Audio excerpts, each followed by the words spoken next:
This episode is brought to you by 7 amazing people: Lisa Bowden, Tabin Rice, Kelly Lewis, Mecca Mickey, Diane Boss, Jeanette Angel, and Dorothy Hawkins. And a very special thank you to all the new subscribers on YouTube and followers on Spotify. If you wish to support the podcast, you can hit that join button below and become an Eyes to That Sky member.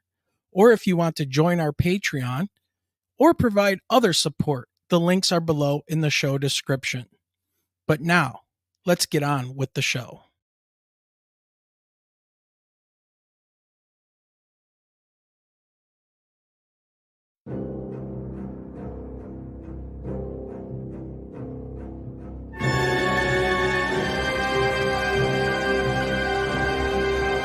The controller told us that these objects had been observed for over 2 weeks, coming down from over 80,000 feet, rapidly descending to 20,000 feet, hanging out for hours, and then going straight back up. For those who don't realize, above 80,000 feet is space.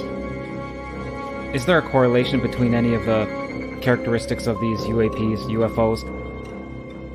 What we tend to see are the smaller vehicles tend to be, think of a sports car. The large ones tend to be not always, but almost exclusively either triangular shape or boomerang shape.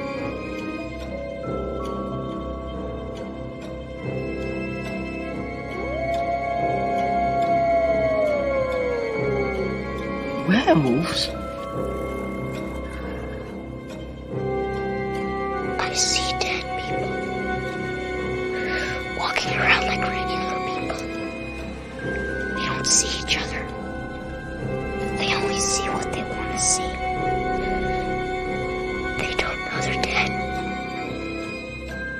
The UFO UAP community was fairly surprised. Shocked might be a better word. If you believe we have crashed craft, stated earlier, do we have the bodies of the pilots who piloted this craft? Biologics came with some of these recoveries. Yeah. Were they, I guess, human or non-human biologics? Non-human.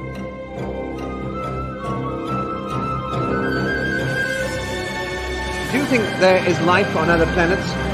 Well, I'm not quite sure, but I suppose there would be. I've seen a flying saucer. You've seen one? Yes, definitely. At Lane Cove. When was this? 1953. You don't think this is a figment of your imagination? Several other people with me saw it.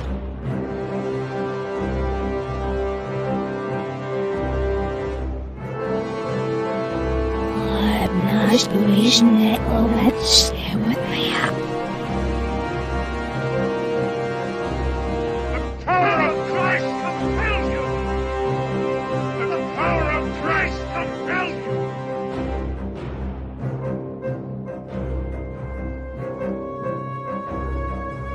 There is now a new UFO whistleblower with some major bombshell level statements.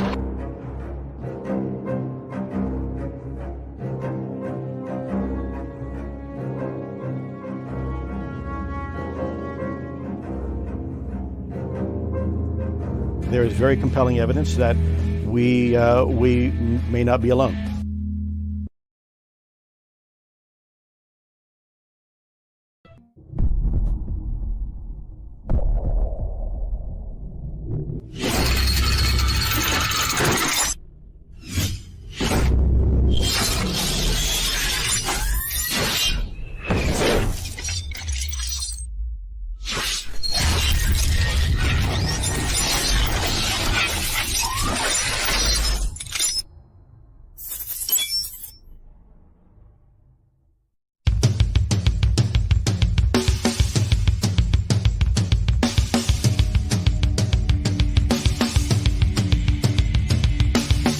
Welcome to the Michigan UFO Sightings and Paranormal Encounters podcast, where we explore the unexplained and mysterious phenomena that have occurred throughout the state of Michigan and beyond. From UFO sightings to ghostly encounters, we delve deep into the stories, the evidence, and the theories behind these strange events. We are your hosts. I'm Michelle. And I'm Wayne. We are an educator duo that after an encounter with a triangular UFO in 2018 in Michigan, we decided to investigate UFOs and the paranormal. In this podcast, we will be speaking with eyewitnesses, experts, and researchers to uncover the truth about some of the most intriguing cases of paranormal activity in and around Michigan. Our goal is not to convince anyone of the existence of these phenomena, but rather to provide a platform for discussion and exploration. So, buckle up and join us on this journey down the paranormal rabbit hole. On an escalator. And we are live. Welcome everyone to the show. Michelle, are you there? Hi everyone. I have laryngitis, so Wayne wanted to do that to me on purpose. Well, it is April 21st, 2024, and Michelle is here. As you can tell, she's got a nasty case of laryngitis. But she's going to be running the chat room tonight, so make sure you say hi to the silent one. Yeah, only my husband would make me say hi right now when I can't talk. It's but all hey, good. everyone. All right. Well, first things first, I need to do a quick apology for the lack of a show last week. Our guest had to reschedule due to some family issues that came up, and it was during that time that Michelle was hit pretty hard with the nasty latest and greatest virus that her students brought around. So it all worked out in the end. So Nancy Timms, a former DOD employee and contactee, will be joining us on June 2nd at 8 p.m. So make sure you guys keep an eye on our YouTube channel. Click that notification button for that one because that's going to be a great show. Quick hello to people in chat. I see we have Blue Crossroads is there. And we have Diane Boss so far who's shown up, and it looks like we have other people watching that haven't said hello in chat, which is fine. So welcome everybody. And I'm sure more of you will be jumping in as we get this going. But tonight is going to be an amazing show. Since Michelle and I had our experience, I love investigating all the aspects of the phenomenon, and the biblical and religious perspective is one of those areas that I find extremely interesting. I've gone down the rabbit hole a few times about the whole religious and biblical aspect of it. And does the Bible talk about aliens, UFOs, and abductions? Who were the giants or the Nephilim?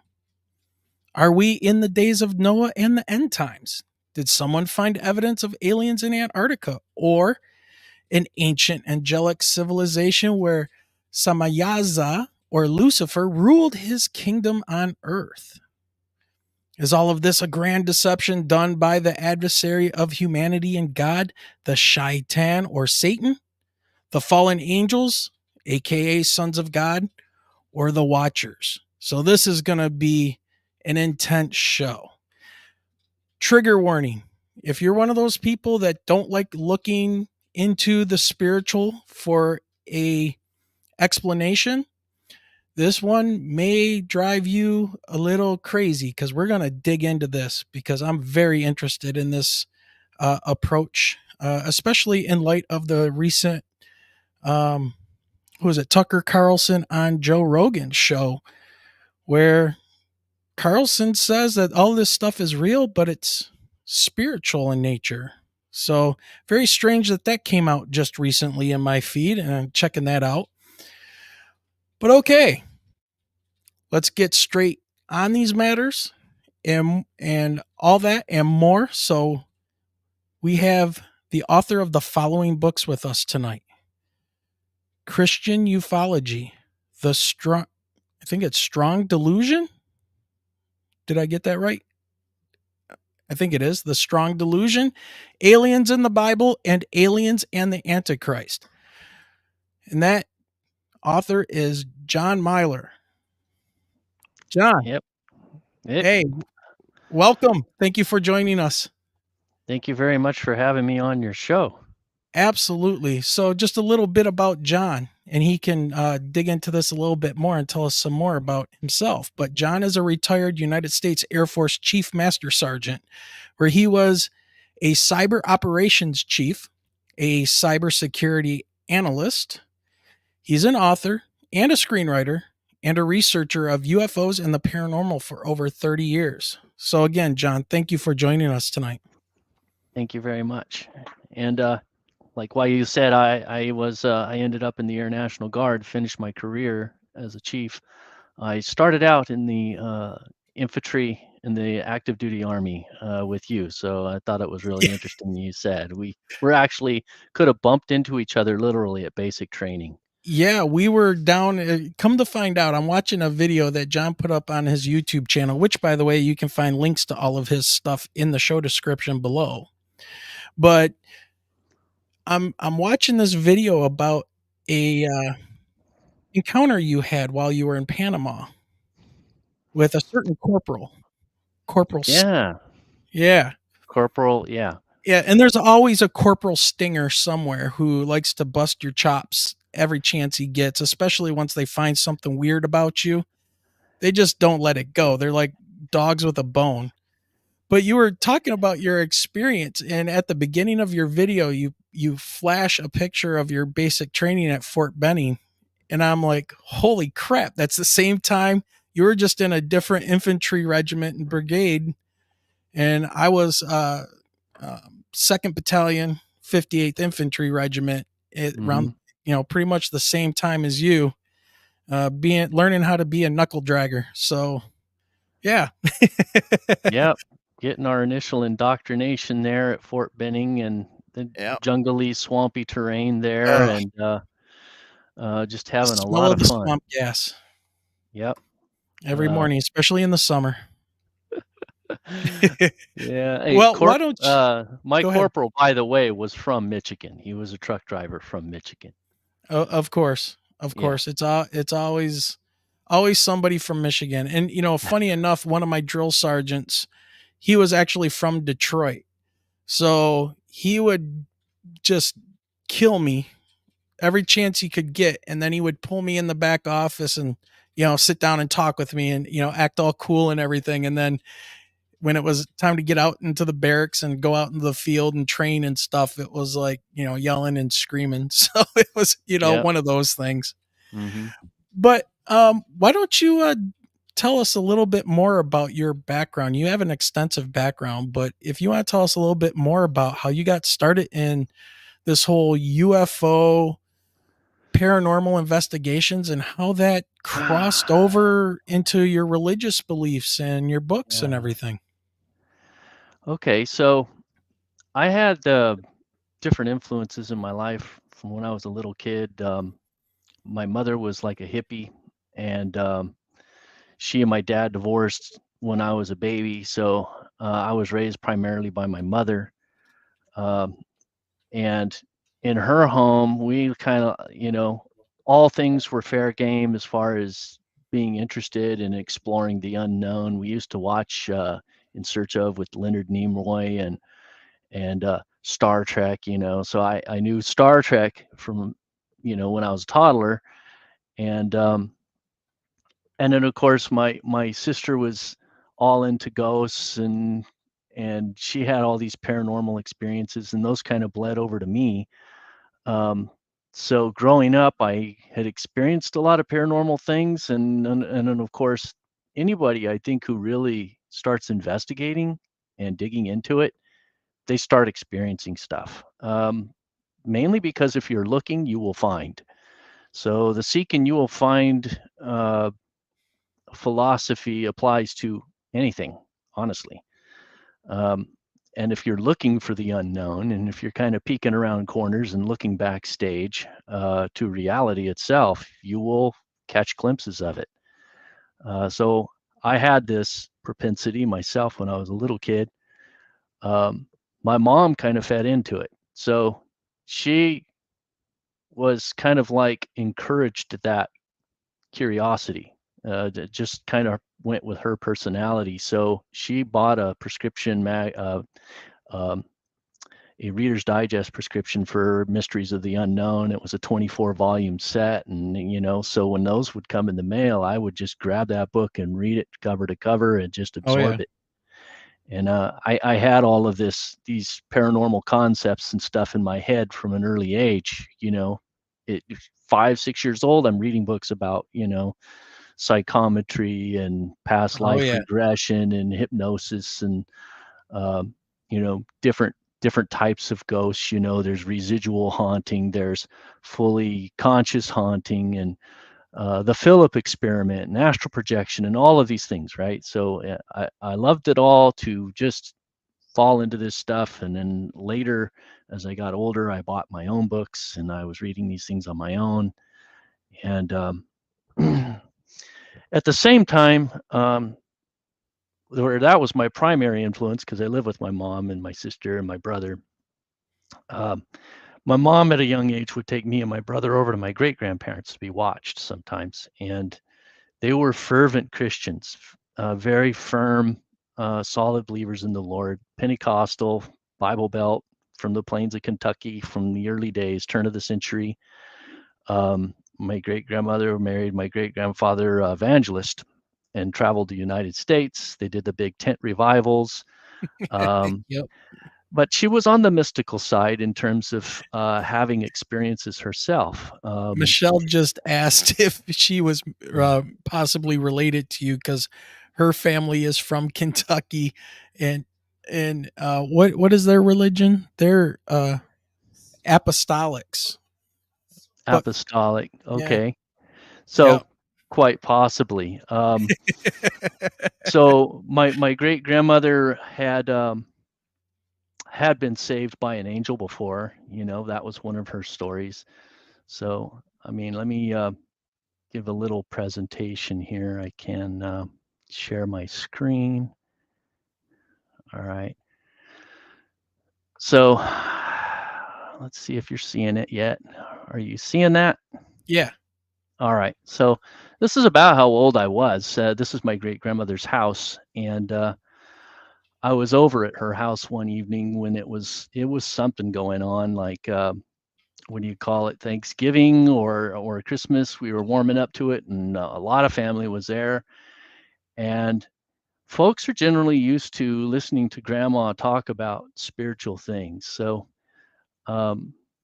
this is my grandmother right here and my great grandfather. And I'll give you an example of the spiritual things. She said that she was choking and suffocating one night from carbon monoxide poisoning in the house. Her window was open and people working on a vehicle outside. Enough of that carbon monoxide went into the room that she couldn't breathe, and she felt like she was going to die. And she called out to God to save her. And the bedroom door opened up. This guy in a military uniform walked in the room, grabbed her, rolled her over. She said he had a helmet like this, a pickle hob helmet. Mm. And he had this military uniform. So very distinct description, not typical of what you would expect an angel. Certainly didn't have wings or a flowing white robe or, your typical things. No, a soldier came in looking like this and rolled her over physically. And he walked out of her bedroom and left. She immediately got out of bed, left her room and into the living room, and the door was locked with a chain. So he basically just disappeared out of the room. And that was more like the story you would expect from grandma. Another story she had is that she got a stroke earlier in life, and it almost killed her. She was paralyzed on the left side of her body. She couldn't talk. She was in the hospital. And Jesus himself, physically manifest, walked right into the hospital, looked over at her and smiled like this, and she was instantly healed. Paralysis disappeared. She could talk. Jesus turned around and walked out. Doctors came in, saw her sitting up, like, I'm ready to go now. And they were pretty shocked, couldn't explain it. She had no problem telling them that Jesus came in, he visited me, and he healed me. So they couldn't explain it. Also later in life, so it's not normal for a Christian to say that they were visited by a family member from heaven. But this is my grandfather, Charles, her son-in-law. She said she woke up in the morning and he was standing at the foot of her bed, young and beautiful and glowing in the spirit. And then he just kind of faded away. And she just mentioned this as a point of, like, breakfast conversation. Oh yeah, Charles was there in the room this morning. He visited me. So this was the kind of person she was. The day before she died, she said she woke up and she saw her husband, my great grandfather Rant, standing at the foot of her bed, glowing in the spirit, and like heavenly realm was behind him, just like this. And she told her daughter. So Rant was standing there holding his hands out to me. He wanted me to leave this morning, so I didn't go today, but I'm going to leave very soon. She died the next day. So these were kind of experiences and stories that she had that followed her that were of a paranormal nature, you could say, but also of the miraculous kind, of the kind of Christian mystic that probably John the Baptist was, or John the Apostle, having the vision of the revelation, being taken up into heaven and seeing things in the future and whatnot. And she saw all these kind of things. And my great grandmother will periodically appear to me in a dream from time to time, even now. But what didn't really fit with Grandma's typical, what you could expect is this night when she was, when we were all at her house, everybody was in all these animated conversations all around the room, and Grandma was reading a newspaper, and she halted everybody and she said, "Hey, everybody, I got an announcement to make." And then, of course, she read this story about police cars chasing UFOs all around the countryside of Madeira. And this was back in 1975. The scene she described matches the scene from Close Encounters of the Third Kind. And so this weird is still thing, Kentucky, right? Was it yeah. still Kentucky? No. So this was later in life, right? I'm 5 years old at this time. And she's reading about something that just happened. And this was at 1975. So, but the location of that, because that sounds extremely familiar to what happened here in Michigan in 1966. Okay. Where they had Project Blue Book out here with Hynek, and he basically blew everybody off at orders of the U.S. Air Force to say that it was swamp gas. They were looking for some type of explanation. But we've talked to plenty of people, and an author of a book, Swamp Gas My Ass, who interviewed the colonel who was the lead flight that chased these things. The police that are still alive, have all gone on record saying that they were chasing these craft. And it sounds like exactly what you're talking about. That's why I was asking, like, was this in Kentucky as well? No, this happened in Madeira, California. So it could have, and I'm sure it happened in Kentucky and probably elsewhere. Yeah. That scene that they show at the beginning of Close Encounters is probably a composite of several stories that, they had seen this before. And so, hey, let's start this movie out with something that we know happened not just once, but a couple of times in different places. And I believe Close Encounters of the Third Kind came out the year after this. I think it came out in 1976. So I just thought it was interesting. The parallel was interesting. This newspaper article that I showed might have been from that or the one in that you said back in 1966. Either way, everybody's kind of confused. Why is Grandma reading an article about police officers chasing UFO? I mean, angel encounter or a vision or a dream or something like that would be more in line, but now these metaphors are mixing up and folks are like wondering what's going on here. And Grandma, the way she was, if the radio was on in the house, it was gospel music. If the TV was on, it was going to be an evangelist or some show about, faith and a sermon or something like that.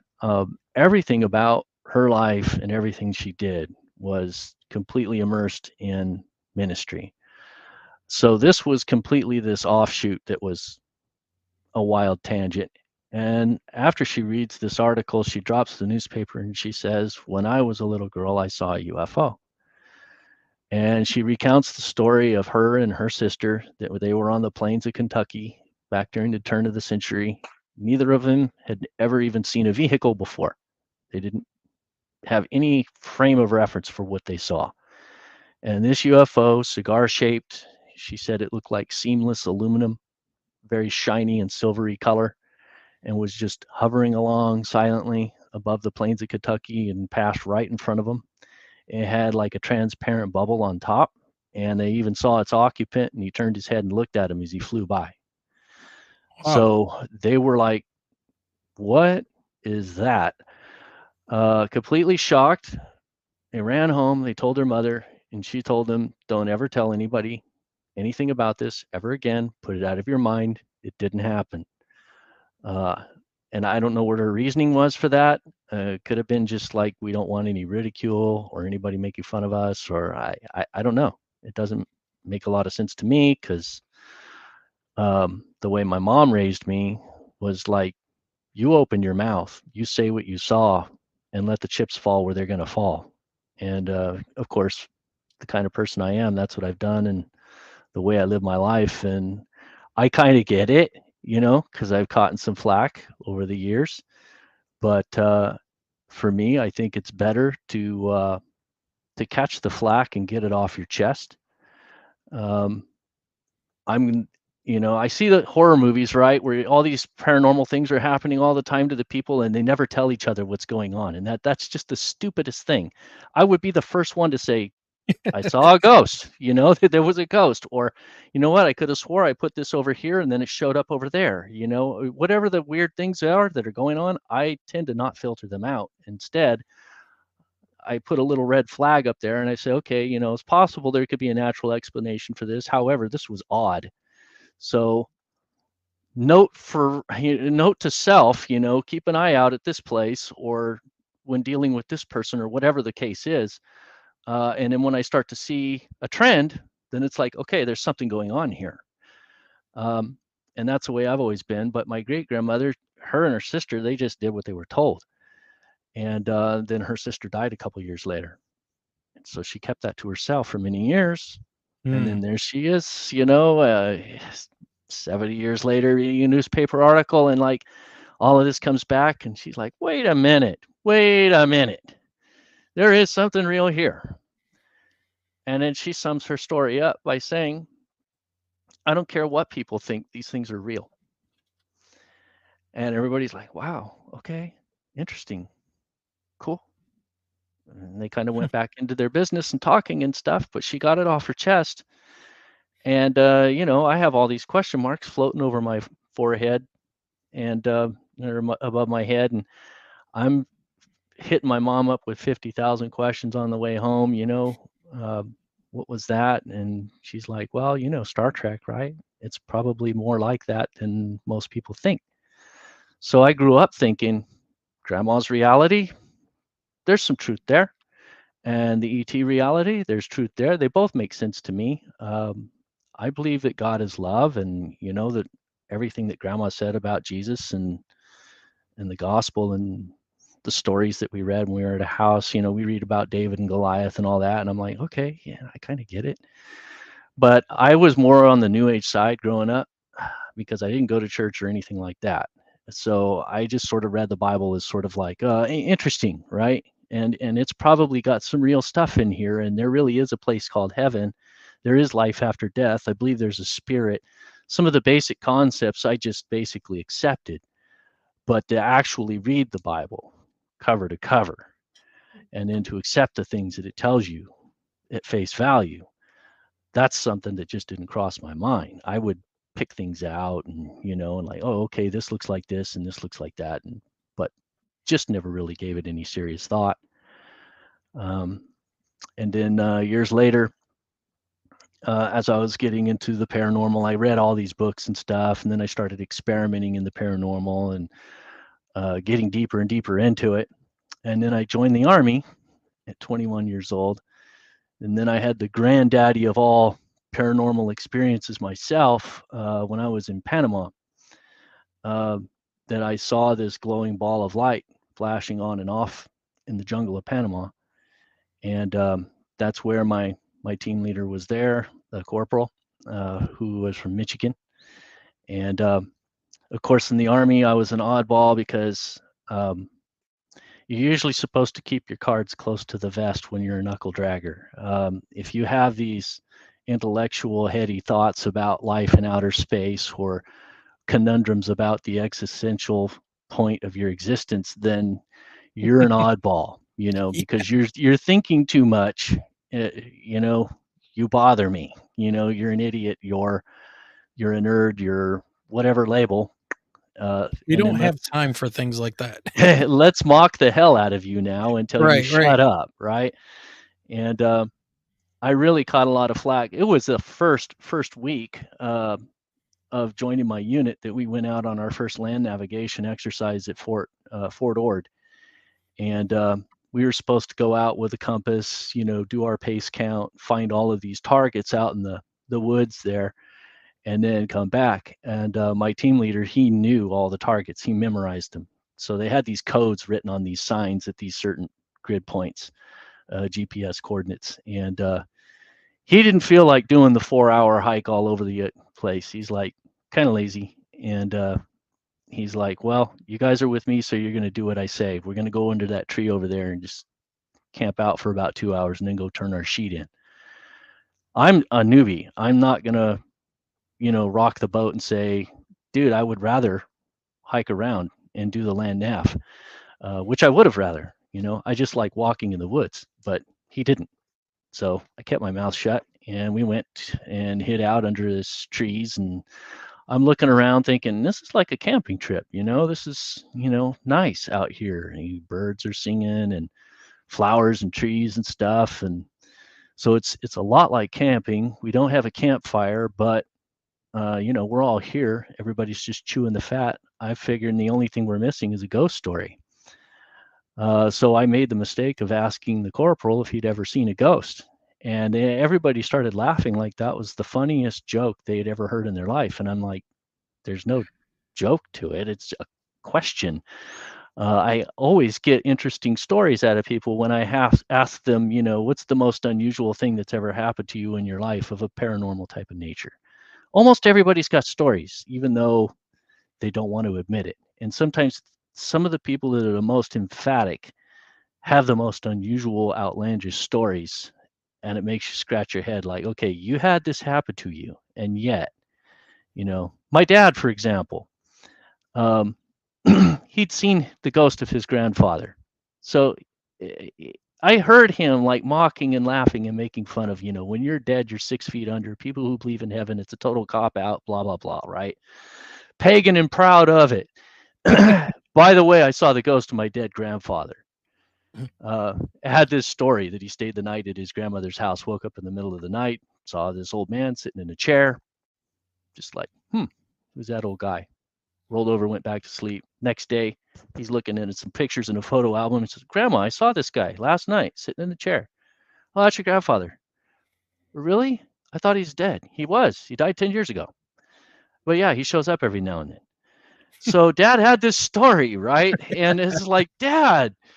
And he's like, oh, I don't know. I can't explain that. It's like, okay, so you're, agnostic sometimes, okay. And then when we're talking about this story, well, there is something, but I don't know, Anyway, I asked this ghost story question, and I got nicknames piled on top of me that very first week. And those nicknames, we were in a cohort unit. So I had these nicknames follow me for the next 3 years that I was in the active duty Army. And I never got out from under it until I left. So I was like, okay, they're never going to see me as anything other than a weirdo, an idiot, a geek, nerd, I don't know, whatever. So I just figured I might as well just own it. I played Dungeons and Dragons. I loved it. So I didn't hide it. I had a shelf with all my lead figurines, and I had all of my paranormal books and my crystal ball and my incense and the tarot cards and all of this stuff. And I knew all of these things. I could do a tarot card reading on people and read their palms and all of this stuff. And they knew it. And they kind of just teased and joked about me all the time. I was the resident wizard. But I was like, whatever, this torment's only going to last so long, and then I'm going to get out of the unit and move on. And yeah, I don't think people, unless they were in the military, can possibly understand the level of getting cooked on or just made fun of merciless. The roast is an understatement. It is relentless. It is Relentless. waking you up in the middle of the night when you're dead asleep at 3 a.m. just to taunt you and then go back to bed. Yeah, because in the military, it's like hurry up and wait. It's you are fighting long periods of boredom, and then they get interrupted with sheer moments of terror, but most of the time you're sitting around, itching for a fight. That's why a lot of the guys would go and hit the bars and get drunk and get in bar fights and, try to find some Marines somewhere or Air Force or some Navy guys or something. And, start some trouble because everybody was anxious. So if there's none of that going on, and Let's you crack can't a leave joke about base, somebody's mother or something, and Yep. hey, show me a picture of your girlfriend, and then it goes downhill from there. Oh yeah, I And, knew her yeah. last year. How's she doing? It gets Exactly. brutal. It gets brutal. Brutal, Yeah. absolutely relentless. And this guy, Corporal, was the leader of the pack for me. And this was in my second year there. I was with him at a guard post in the back of Fort Sherman. I got a couple of pictures to go with this story here. All right. So this is me when I was in the Army, back in another life. I was the M60 gunner, and here's where we were at Fort Sherman. Yeah, Panama. And the jungle back here was basically the fence for the base. They didn't need a fence. And they posted us an outpost out in this jungle because they thought, well, what if the Panamanian Defense Forces kind of sneak up on us through the jungle in the back? Not going to happen. That jungle was way better than any fence. There were like areas where there were several hundred square yards of ants that were about a carpet of 2 to 3 inches thick, and the ground would move. You couldn't walk in there. You would get covered with ants and end up in a hospital if you lived.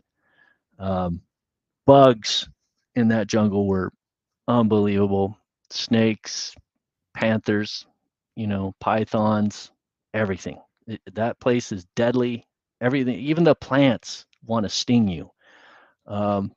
So we're out in that jungle, and it was about midnight. This is called Green Hell. It's an obstacle course they have out there, and this is the Caribbean Sea behind me.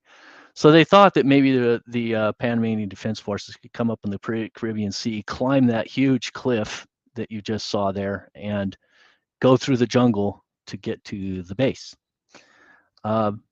The sign says that they actually had explosive planted out there also, but our outposts were not on the road, so I don't know what's going on with that sign. Psychological warfare. Yeah, and part of our mission was to do convoys, so we'd go up and down the roads between these two bases. We went up to Camp Howard, or Howard Air Force Base there. And then these were these bunkers and stuff they still had in the jungle that were abandoned from the days when they were doing construction to create the Panama Canal. And they were abandoned. They would have these tunnels that actually went down deep into the ground. That supposedly went down to the canal, and they filled up partly with water, but the tunnels went down for a long way. And I thought maybe there's some rooms down there. I wanted to explore. And they gave me permission, so I went down there and I started going down one of these tunnels, and then I shined the light up on the ceiling, and it looked like this clumpy, mossy stuff. It was bats, and there was thousands upon thousands. And then I kind of well, I can't really shoot thousands of bats with my M16. If these bats got pissed off or scared, I would be kind of screwed. Trying to run out with thousands of bats all around me. And so I just changed my mind on that one. And of course, this is part of why they would make fun of me. I had books like the Astral Projection Workbook, right? And, how to have an astral projection. So I'm sort of making fun of it right here. Yeah. So anyway, I seen this glowing ball of light out in the jungle. And when I was on my guard duty out there, and it was about the size of a soccer ball. This is not an actual picture of it, but it's what it looked like. And it was down in the trees about 30 feet above the ground. And when I first saw it, I was kind of just filtering it out because we had been seeing sheet lightning in the sky, which is this not streaks of lightning, but more like a blanket of lightning in the clouds. And you just kind of see the clouds fluttering and whatnot. So I had been seeing that all evening, but then I noticed the light was a little brighter, and it was down under the canopy in the jungle. And so I was like, what is that? And eventually I saw it, that it was a ball of light, and it would flash on every 30 seconds or so. And I'm looking through the night vision goggles, and I don't see squat when it's not flashing. And then when it flashes, it's as bright as a camera flash, but the size of a soccer ball. And it looked like it was made out of pure energy, like electricity. White at the center and kind of a bluish light like electricity. And it would, when it flashed on, it would like light up the whole jungle. And flashed about every 30 seconds. And every time it flashed, it was closer, and it was making a beeline straight for our position. So I'm like, what is that? Kind of tripping out. And I eventually wake up the corporal, and I tell him, it's time for your shift. And by the way, there's a glowing ball of light over here flashing on and off. Doesn't look like anything I know of that you would find in any biology textbook. But I'm going to go to bed. It's the end of my shift. Good night. And of course, he thought I was joking at first, and he started cussing me out. But then the ball of light flashed again and got his attention. And I said, I'm not kidding you. There's really something over there.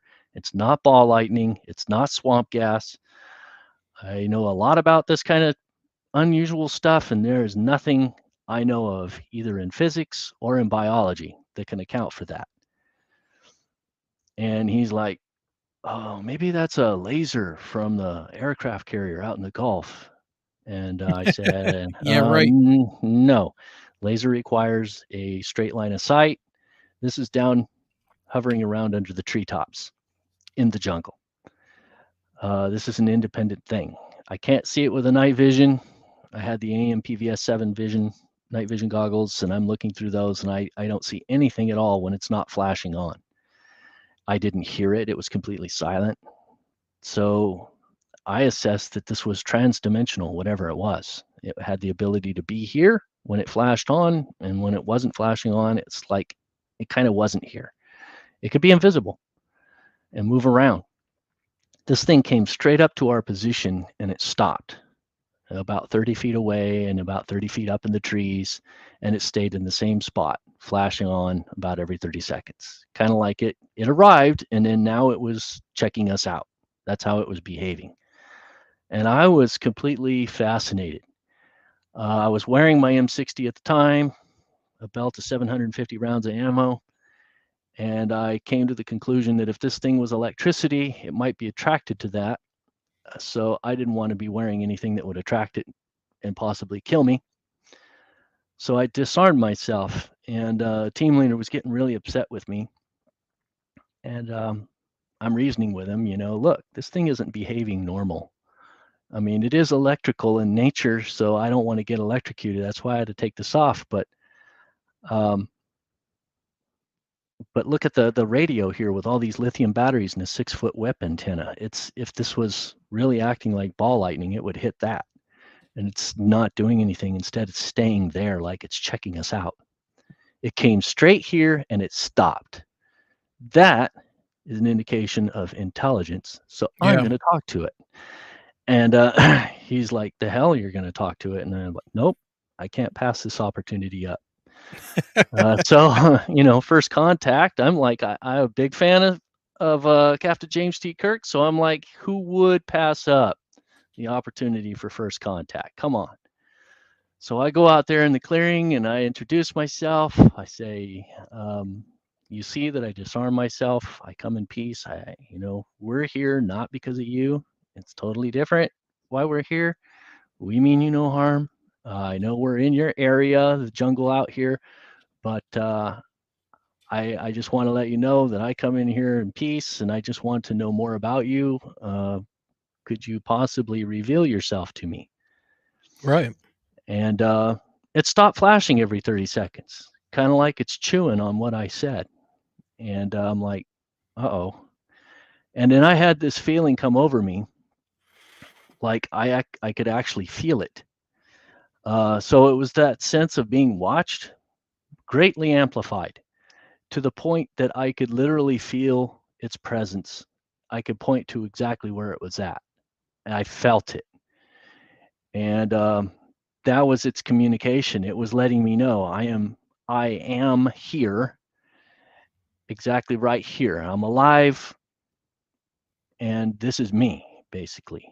And then I felt it start to move toward me, and it was very intimidating. It was extremely powerful, whatever it was. I felt it probably could have killed me easily. I was kind of freaking and took a couple of steps back, and I told the corporal, I said, it's moving toward me. It's moving toward me. And I was kind of afraid, like, what's this thing doing? You know, is it going to show up and stand right in front of me, or, you know, what's it doing? I felt it fly right over the top of my head. I lifted my AMPVS goggles and I did a complete 180. I turned around facing the other direction with these goggles, looking through them. And I said, the next time it flashes, it's going to flash right there. And I pointed, and when I said the word there, it flashed exactly where I pointed. And I became totally unglued. I was like, dude, did you see that? This thing understood me. It transmitted to me its location. How the hell did it do that? I knew where it was going to flash. I pointed to exactly. You saw it. You saw it with your own eyes. It's communicated with me. I asked to communicate. It responded. And he was just staring at me, like not processing, right? And I was just going on and on and on.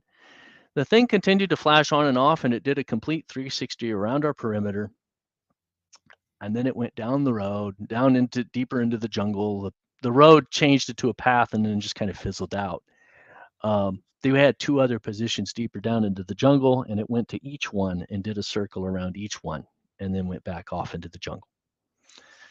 So, yeah, another picture of something, what it looked like, just this about the size of a soccer ball, pure energy, lit up the entire forest when it flashed on. This thing was really powerful. And a couple years later, I saw in this cartoon, Brave. If you're aware of the cartoon, this little CGI. Yeah, I'm aware of it. Yep. Yeah, she sees this thing, and of course, being an avid fan of Dungeons and Dragons, I found Monster Manual had Will-o'-the-Wisp in there that totally matches this description and the behavior of this thing. They're known to get people curious to follow them. And according to legend, people follow them and then they end up falling into a pit of snakes or they're not good. So anyway, I came out next day, woke up. I didn't say anything to Corporal Stinger right off the bat, and I waited until we got all together with everybody, and nobody's saying anything about anything. And so I finally, I couldn't take it anymore, you know, screw the ridicule. What I saw, what I did, what I experienced was astounding, absolutely astounding. And I said, okay, Corporal Stinger, you were there. You saw me communicate with it. You saw what it did. What do you think about that? I mean, tell me, you saw it, right? And he's like, what are you talking about? So first he tries to pretend like, you know, I'm like, dude, come on. And then I said, okay, guys, who was on shift last night? Unless, of course, you were asleep. Was anybody asleep during wartime? Of course, no, they're not asleep. You know, nobody's going to say they were asleep. That actually is not just a court-martial offense. It's technically a death penalty offense. You can be put to death for falling asleep on guard duty during time of war. So I knew they weren't asleep. Might have been completely, extremely tired, but they weren't asleep. And yes, they did say they saw something, but they didn't want to get into any details. But I'm over here just like laying it out. Dude, this thing was the size of a soccer ball. It was pure energy. It was flashing on and off intermittently. And then Corporal Stinger cracks a joke and he says, well, I know why it was here.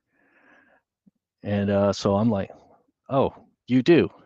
And he says, well, you summoned it. And so they started joking about me being the wizard again, and that I summoned this thing out of the depths of the jungle. And then they just started feeding into each other's mockery and making this huge thing out of it. And I'm like, you got to be kidding me. You saw an intelligent species, transdimensional in nature, and all you got to say about it is a joke. You don't think this is worth reporting up the chain of command, anything. Of course they wouldn't do that. So this never got reported, but I will tell you that it did feed into my fascination with the unknown. I always felt that there were things there. I had seen things before. I'd seen demons before when I was a little kid. But I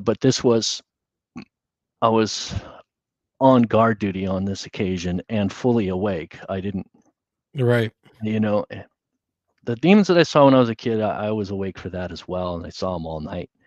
They tormented me, but this was yet another encounter, but this one wasn't of the horrific, terrifying kind. This was just like in burning curiosity. And I knew the thing could have killed me, but it didn't. Instead, it acted more like a curious animal, the way it behaved, and the fact that it circled our perimeter, making sure to get a look at us from all angles at 360 degrees. Yeah. That it took the time to transmit to me its presence. I'm here. This is where I'm located. It interfaced with my brain to do that. So it was an advanced life form that communicated with me in some kind of rudimentary way. And so, of course, I got more fascinated with the paranormal. And after I got out of the Army, I fell heavily into, let's get into seeing if I could channel, let's see if I can do scrying. Let's mess with the Ouija board some more. Of course, I messed with the Ouija board when I was in the Army, and all we got was demonic stuff. The interesting thing is, me and the friend that I was with, we both didn't want to have any communication with anything that was demonic, right? But we're talking, and then this thing would go 666, Lucifer, blah, blah, blah, right? And we're like, what the heck? We even said a prayer, to make it go away. So I don't know how tweaked that is, two Christians playing with a Ouija board and saying a prayer to make the evil go away, and then go back to divination, okay, now what's there? And something would come back in, and it would be really slow and weak and moving along. And then the darker it got outside, as evening, during the day, it would barely move. During the night, thing would be moving all over the place. And it was really something really strong would come in, and it's like practically making the thing, it's spelling quicker than we can go. And I was picking up words that my friend couldn't catch, and then he was catching words that I couldn't catch. And then we discovered that the thing was using vocabulary that neither of us had. So we had to get the dictionary and look up the words, and we're like, oh, that's a real word. Interesting. 2 and 2 suggests that this is an intelligence independent of us. So, these are other experiments that I did. We ended up burning that Ouija board. Oh, you're not supposed to burn it. No, it didn't show up back in our room or anything goofy like that. We just burned it out in the woods near the barracks. So, I had those kind of things happen before, but I wanted to visit the Ouija board thing again. I wanted to, work with astral projection again. I had experiences where I'd gone partway out of my body, but my feet were still stuck. I was just so frustrated. Like, why are my feet still stuck in my body? I'm almost out. I feel myself floating. But then other things would happen where once I got floated out and my feet were stuck, and then suddenly these beings came into my room. There were 6 of them. They were around me, just totally surrounded me and started grabbing on me, and they were trying to pull me out. And I was like, well, they're maybe trying to help me because my feet are stuck and I'm frustrated and I'm trying to get loose. But then why the heck is it, whenever I come out of my body, there's always something stinking there. Why don't they just leave me the heck alone? Right. I want to explore. My family has connections to Meriwether Lewis. I'm related to him. So, I'm an explorer in my blood. I have it in my blood. I want to explore. And apparently there's no limitation, or very few. I wouldn't go into a black hole if I was out of my body and astral projecting, but even people say that they have. However, there are people that die in their sleep. So, I've read a number of books about astral projection stuff. So I got more into that and got really heavy into this stuff. Well, And, Blue Crossroads asked, what about remote viewing? Did you Remote viewing is shareware astral projection, basically. It's the same thing, except maybe you don't leave your body. But a lot of remote viewers will actually, at some point, they'll get so far into what they're seeing, they'll actually disconnect it and go. So it's the lighter version of astral projection, basically. It's taking your consciousness and going to another time or another place. A lot of the time they just try to stick to the present so it's relevant and usable. One of the interesting things about astral projection that makes it difficult to be a practical tool a lot of the time is that there's an indication that we have parallel dimensions. And so a friend of mine that is a very avid astral projector, he's gone out of his body and would go into his living room and the coffee table's in a different spot. And he would be like, that's weird. Did somebody move it? Go back into his body and then go back into the living room. And the table's where he remembered it. He'd be like scratching his head, like, what the heck? So that kind of makes it difficult because you create targets for yourself. You leave your body, you go see what's on the, so a friend goes to put a target, you go to see what the target is, but it's not there. And your friend swears up and down, no, I had the target, a piece of paper with a number on it that I put in my windows, and he would go there to see the target and it would be hit and miss. But usually things would be slightly different, almost like he's in a parallel dimension, one that's very close, but there'd be slight differences. I would see all these interesting things about astral projection, but a lot of this behavior and experimenting into the paranormal caught up with me, and my house ended up becoming infested with poltergeists. If you could see into the spiritual realm, it probably looked like Swiss cheese with all of these portals and whatnot. You had something over your shoulder that... Yeah, it's our cat, one of our cats. Oh, I was like, what in the world is that? Yeah, you see the two glowing I'm eyes. getting creeped out over here. I'm talking about all this stuff, and I'm like, what is that? What's on my shoulder? Yeah, that's our black cat. That's okay.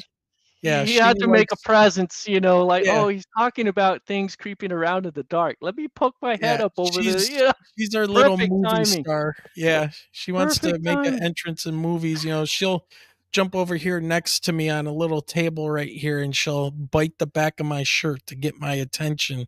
Nice. And if I don't pay attention to her, she puts her head up on my shoulder and climbs up on my shoulder. So it's just a couple glowing eyes floating right there. Nice. Nice. Yeah. One of the things I wanted to ask you, and I believe this was a listener, Bill. He said when you were describing your ball lightning entity type of deal that you had in Panama, he said those are the things that create the crop circles. Have you looked into that? And yes, what was... I've actually seen a video of crop circles being made in a matter of like 2 or 3 seconds. Yeah. There was somebody that had they had been seeing these lights out in a field, and they actually put one of those night cameras out there. I guess it was one of those kind that they catch wildlife and whatnot, but they had it out there because it was sort of giving them hints that something might happen in that field. And then they seen the video shows these lights swooping down and then zipping off. Was it similar to what you saw? Kind of. But these were like a constant ball, and they flew down, zipped around, and then took off.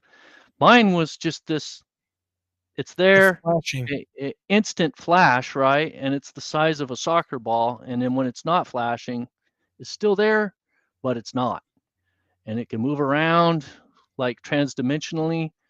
And as I've explained it to other people before, it's like Frodo when he puts on the ring, right? He's there, but he's not.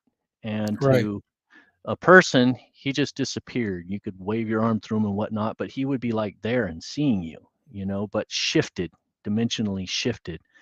And I think that that's the quantum nature of our universe, that we live in a multiverse and everything vibrates at a frequency. And the planet is actually composed of layers like an onion.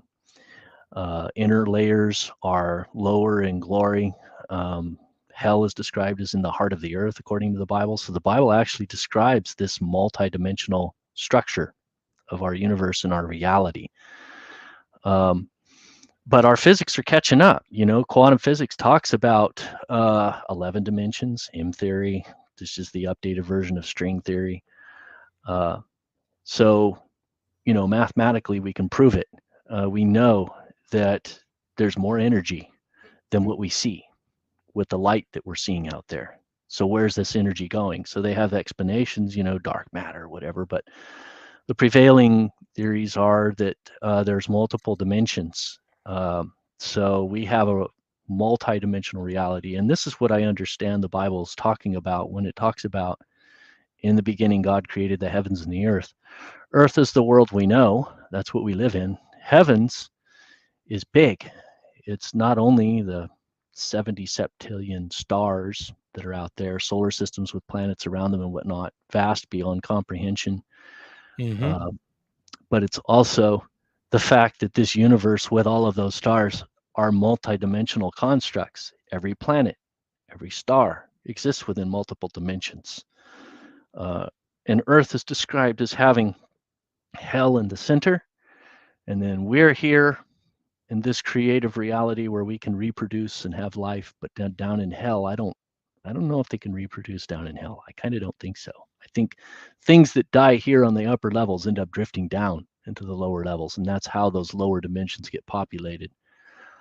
And then there's a first heaven, which is the outer layer of the earth. It's a lithosphere around our planet. The sky, technically, from where we're at, but if we were to dimensionally shift our frequency, our vibration of our molecules, we would discover ourselves inside of a planet, inside solid Earth. And then we'd have to travel up a ways, but then we would find ourselves on a bigger planet. Earth is a larger planet, but it's very much like this planet. It's got nations, cities, civilizations, workers, economy, everything, just like here, except a more glorified, more advanced realm with humanoids. The B'nai Elohim, mentioned in the Bible, are a race of beings that live in that realm, and they are immortal. They do not die. So, and I talk about all of these things because the whole discussion of extraterrestrial life opens up a can of worms in terms of crossing the, bridging the gap between science and theology, right? The Bible tells us about angels, and it tells us quite a bit, but one of the most fundamental things it doesn't tell us a lot about is the origin. How were they created? When were they created? And so all these crazy assumptions are made that each angel is a handcrafted creation of God. Nowhere in the Bible does it say that. Instead, the Bible describes these angels as coming down to earth, the B'nai Elohim in Genesis chapter 6, and they were attracted to women.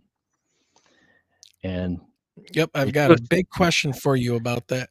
And they took any they chose, and they reproduced with them, and they had genetically different children that were correct, really powerful, but they were not immortal. They, according to Enoch, they lived to about 500 years old, and they died physically. And then when they died, they became demons. A demon is a ghost of a Nephilim. The same word, Raphaim, in Hebrew is translated as giant and also as demon or shade or spirit. So that's what a demon is. A demon is a ghost of one of these hybrid human angels. And they are existing in the first heaven, right here on this very planet. According to Deuteronomy 32, chapter 32, verse 8, it says that God divided the nations of humanity according to the children of Israel, of these B'nai Elohim, in the higher realm. So up there you have countries just like you have down here, and right directly above you would have the angels that are in charge, and this society here, down here in this dimension, is a mirror image of what's going on in there, up there. So if you want to know what the angels are like in the higher realms above the country, just look what's going on in the country.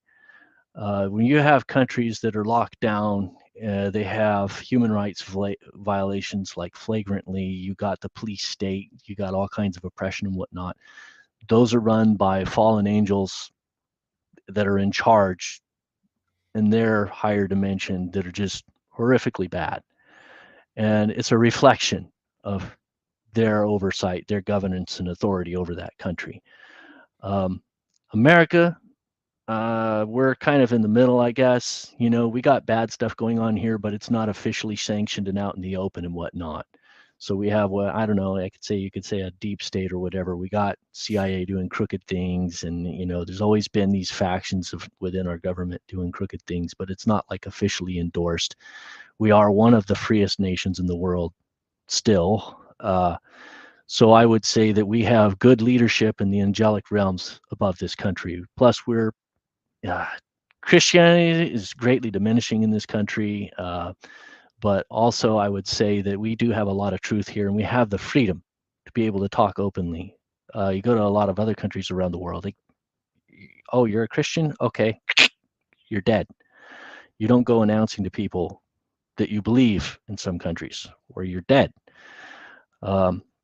And those countries have just really bad demonic forces that are over them. Israel, for example, according to the book of Daniel, chapter 8 in the Old Testament, the archangel Michael is over Israel, protecting them. So I would say that they're supernaturally protected and surrounded by all kinds of hostile nations that would like to just take them out. And it's been that way for the past, since the 40s. Yeah.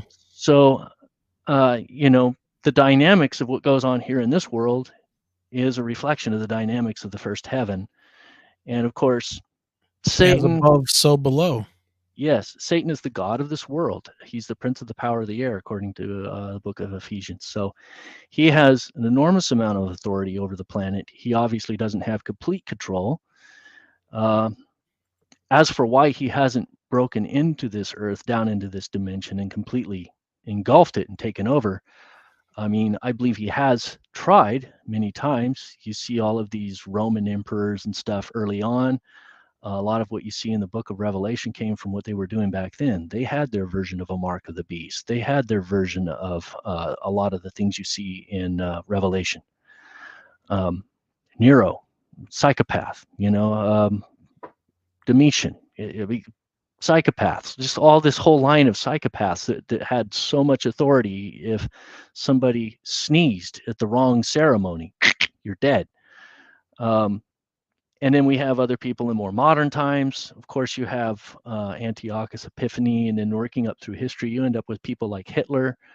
You have people like Saddam Hussein, right? When they took power, you know, oh, okay, here's the 15 people who spoke out against me as I was climbing the ladder. Take them outside, shoot them. I mean, they gather them all together and they shoot them. So that's the way they dealt with their leadership and their political enemies. You know, if somebody speaks out against you, as soon as you get the ability to take them out, you take them out.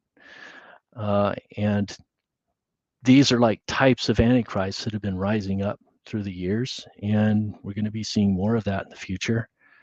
But until then, you know, the devil doesn't have complete authority in this world. up until something, a very key event that's going to happen in the future that's going to change everything when it happens. I believe the Bible talks about a mass alien UFO abduction. It's referred to as a taken up. The angels of God will come to the earth with their angelic fleet. Of course, angels in their chariots are basically advanced life forms from the stars. Shamayim, heaven, is actually a plural word. In most instances, it refers to the heavens, the abode of the sun and the moon and the stars.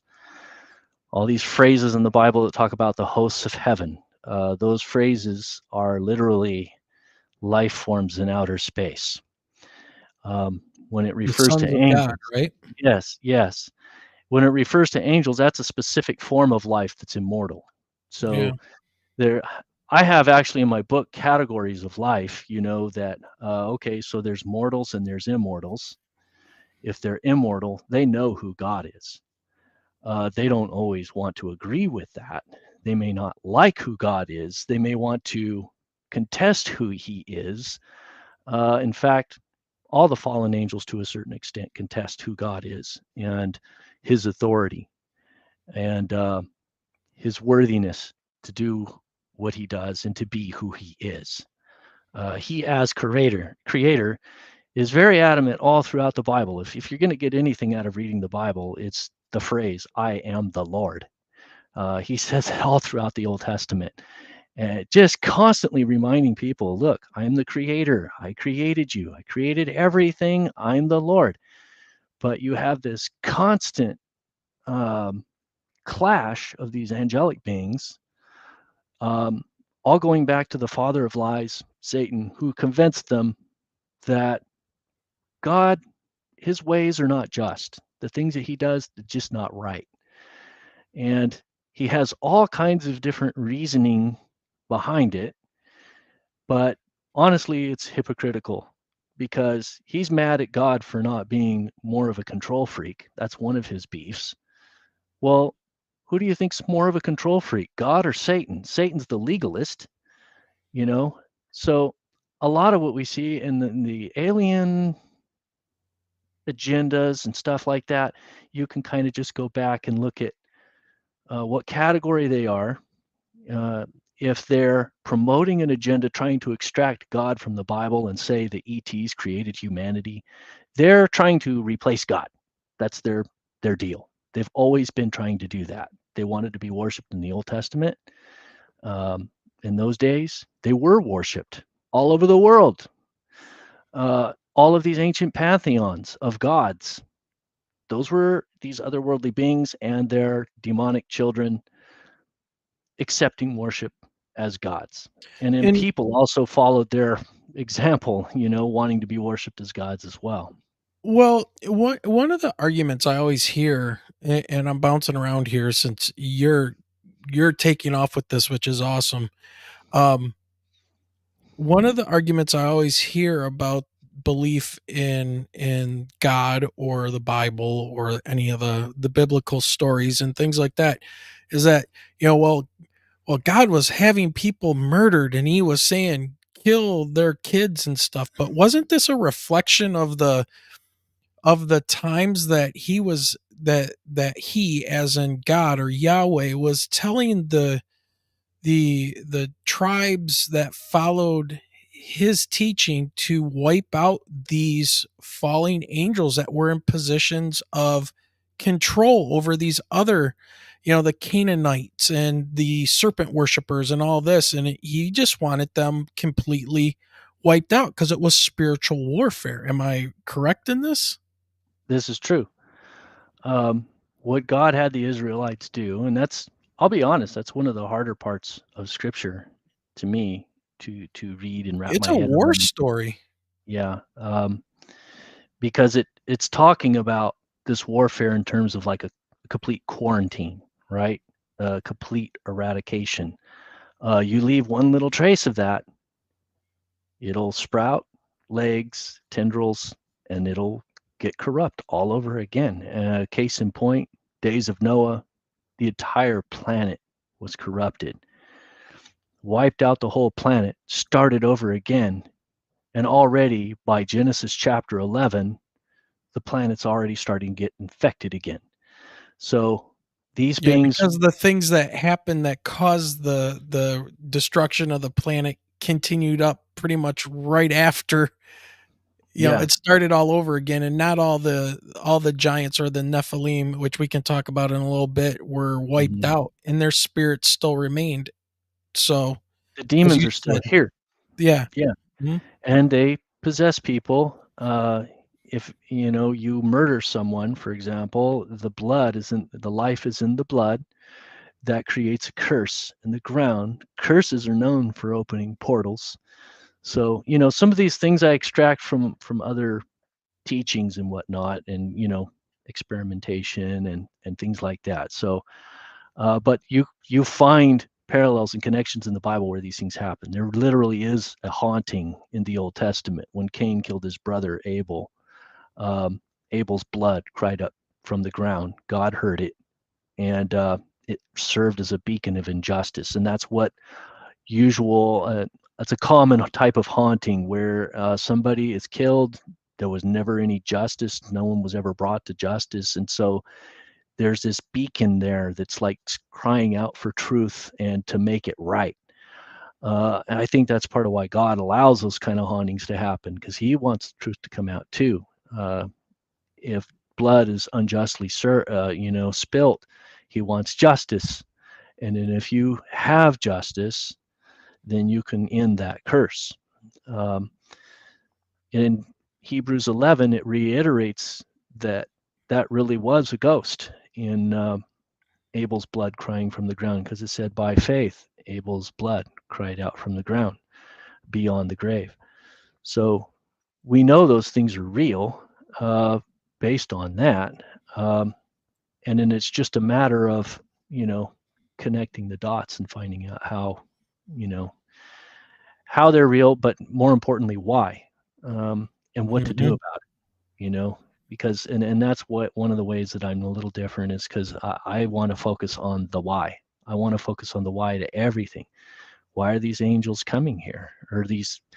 The Bible says angels are actually curious about us, and they watch about what goes on here. So there's good guys that are actually observing us and learning from us, because if they never sinned, how are they going to learn about it? How are they going to learn about redemption? How are they going to learn about forgiveness? I mean, we're teaching them a lot of crazy stuff.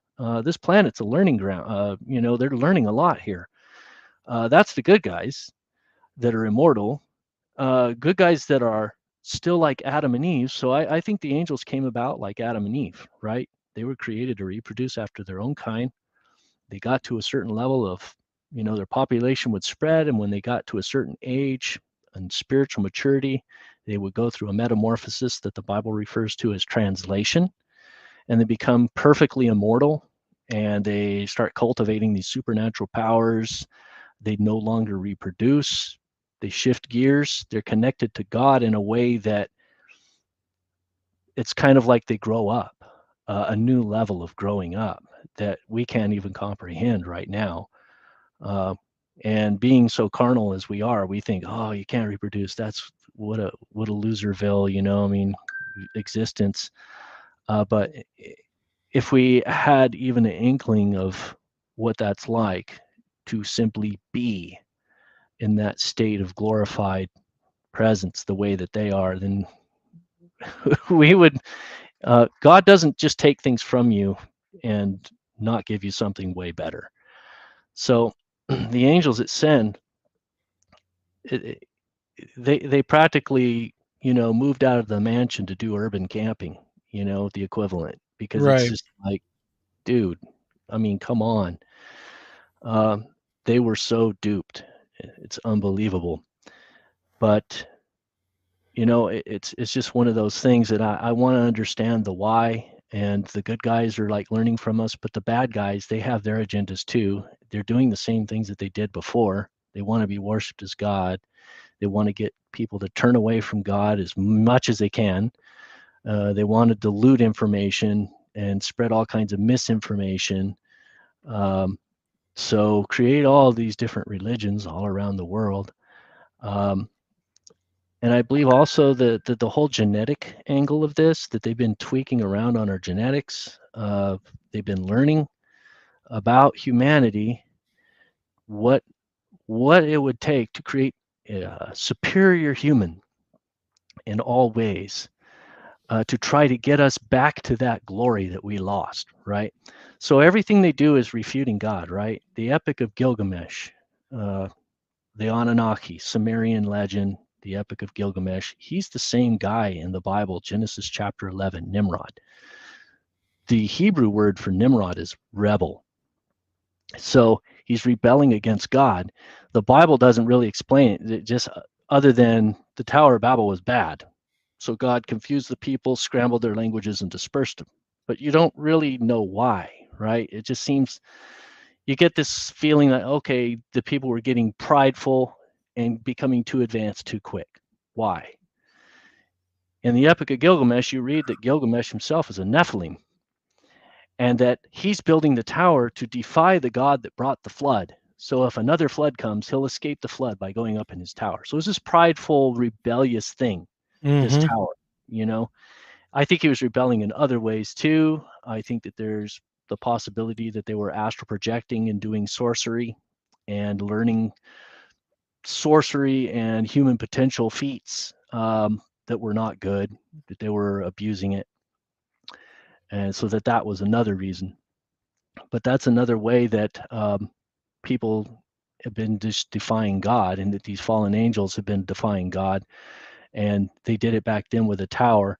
And what they're going to be doing in the future is, you know, let's get all the genetic stuff and make this perfect human. Let's get computer technology and transhumanism and integrate people and bring us into our next level of human consciousness. Let's integrate computers with the brain so that we could compete with technology that once AI starts taking off, we won't be able to keep up with the computers unless we augment ourselves. So everything is headed down this speeding train headed toward a cliff, right? And we're getting ahead of ourselves, and we're creating things that we're not going to be able to control. And you know, the economy and stuff. And then you got these power-hungry people, you know, World Economic Forum, that are puppet masters pulling the strings. They want to get in charge of the global economy. Let's go to digital currency so we know what everybody's doing.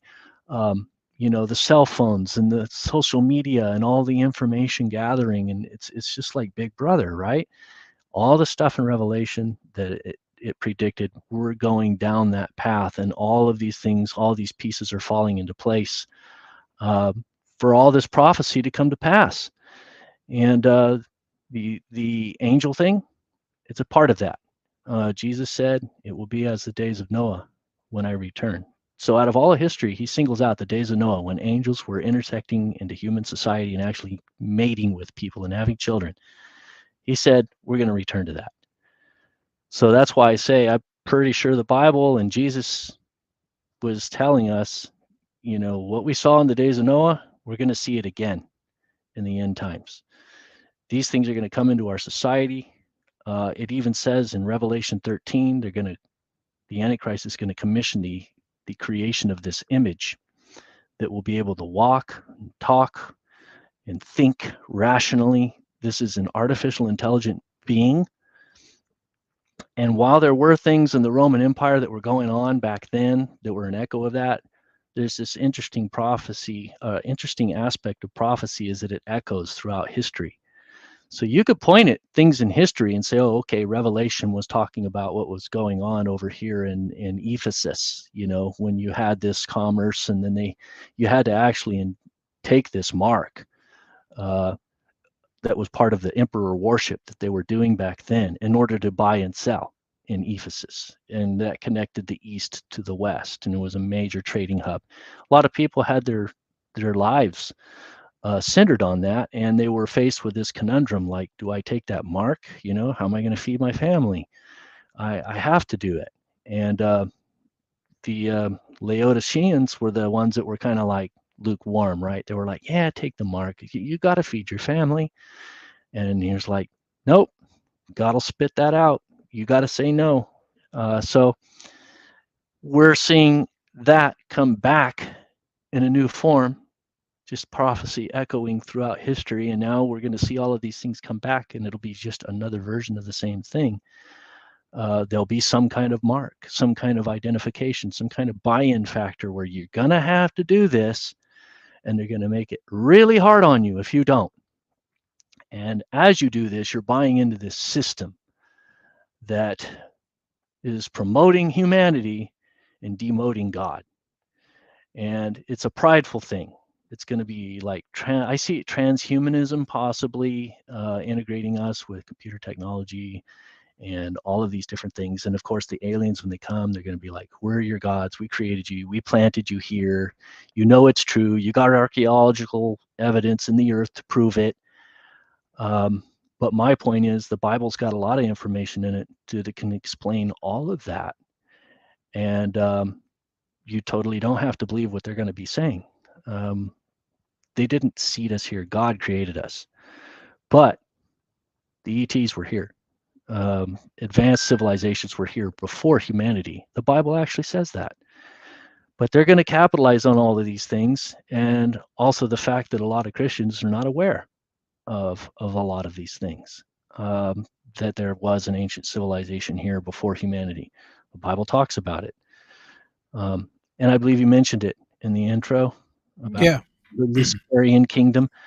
Yeah, and that was one of the questions I was going to ask you about, because you spoke of in your email. Well, there's a couple things you spoke of that I wanted to talk to you about. First was you were speaking of misinformation and misleading the public and things like that. And in Genesis, you talk about Genesis 2:7 and how that is twisted to fit a certain narrative. And you were hitting on it with the genetic thing. And I was just wondering if you could elaborate a little bit more on that verse and how it is manipulated by certain people out there in the media. And I just want to say, I've never been a big proponent of the ancient aliens thing at all. I think that's something to cover up something else, which is my own little rabbit hole I go down. But so I was just wondering, if you, before we get into the Antarctica thing, if you could talk to that Genesis 2:7 that you had spoken about before. So in the beginning, God created the heavens and the earth. That is Genesis chapter 1, verse 1, the first sentence in the Bible. The word for God there is Elohim. It is a plural word, but it refers to God's nature that is so vast, so incomprehensible, that it is a plural form of a word. But God, there is one God, and the ancient Hebrews really clearly understood that. And yet, even though the word Elohim is a plural word, I honestly think it's a foreshadowing of the doctrine of the Trinity, that you have God the Father, who Jesus said only he had seen the Father.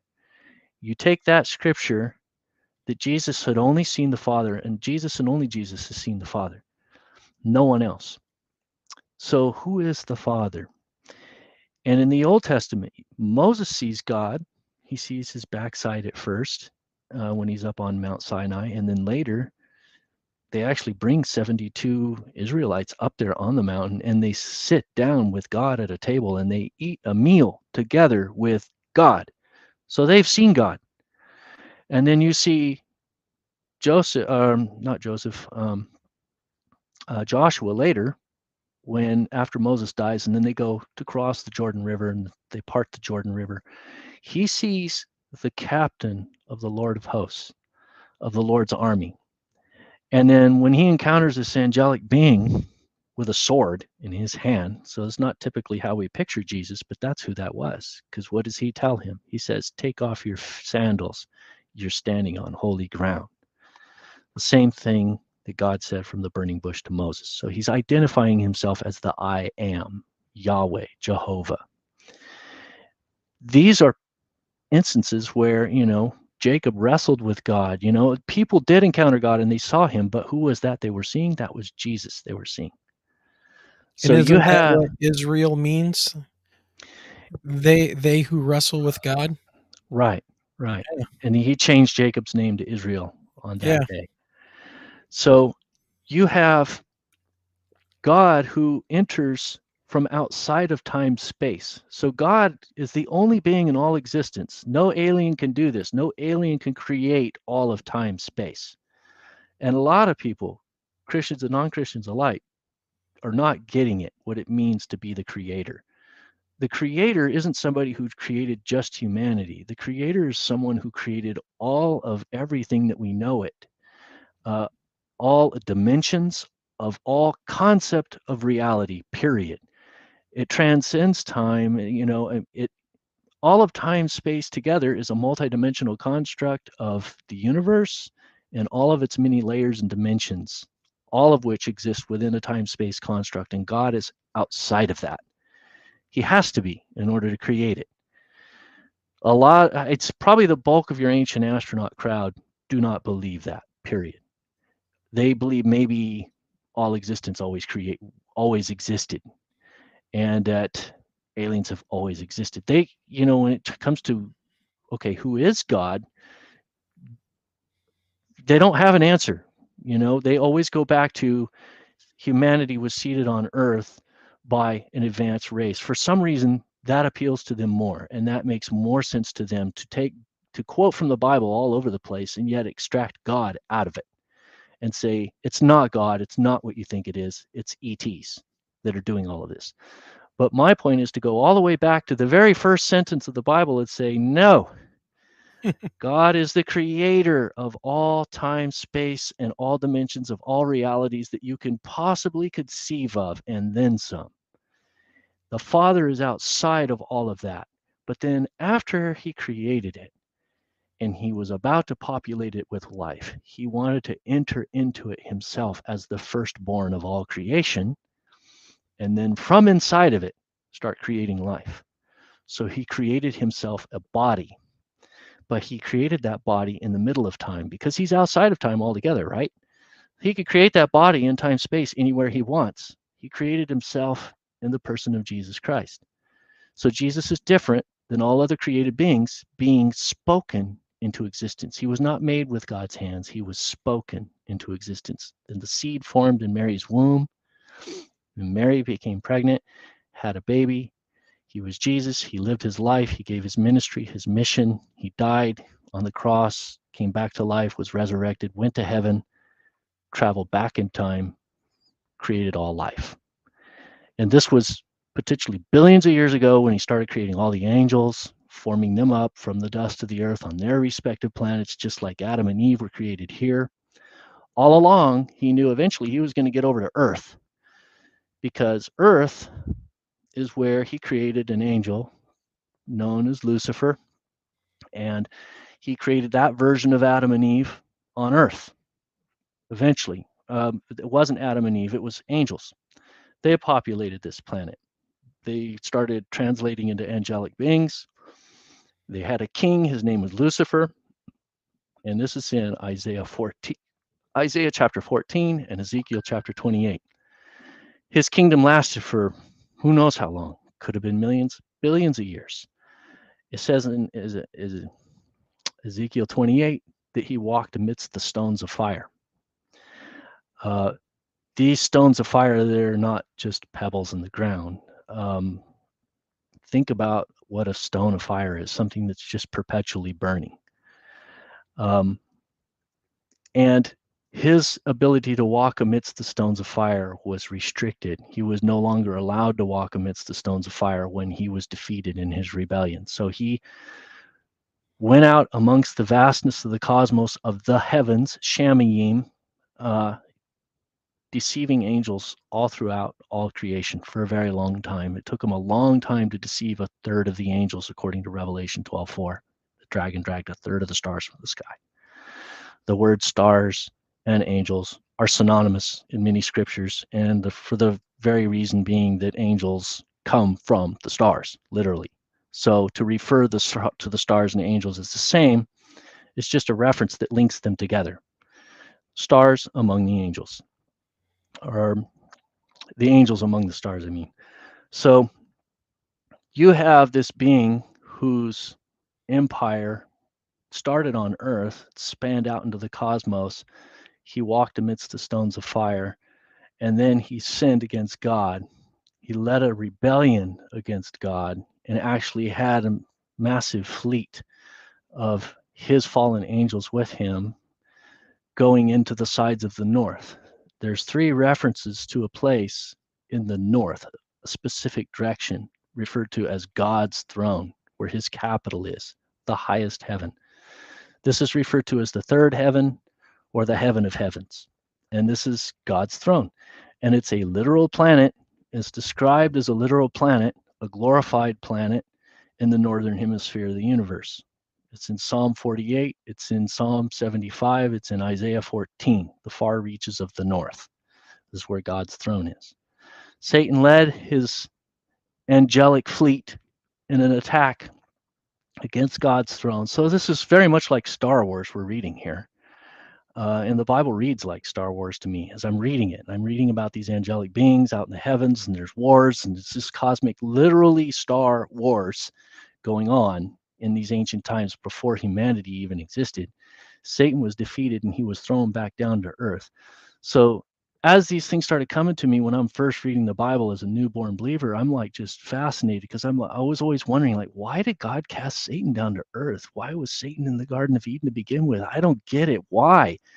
Why throw him here? Throw him to some other place. Throw him in a black hole. Why? He got thrown to earth because this was his domain to begin with. In Isaiah 14, it said he walked amidst the garden. He walked in the Garden of Eden. Garden of Eden's here on earth. This is where the Garden of Eden was. So there was a Garden of Eden back then. And that's where he had his throne. And he sinned against God. His kingdom was destroyed. And actually, you see remnants of that destruction all throughout the cosmos. And I read some of this from like Richard Hoagland's research and stuff. And I'm like, oh, now it makes sense. It makes sense. He walked amidst the stones of fire. He's got all these solar systems with planets that have life on them that are under his kingdom authority. They sin. He unleashed sin and death on those planets too, just like sin and death got unleashed here. So that's why I say that there's different categories of life out there. There's immortals, but there's also mortals. And among the mortals, some of them are glorified like Adam and Eve. So they haven't even sinned yet. So they might be incredibly powerful, but still possibly capable of killing them.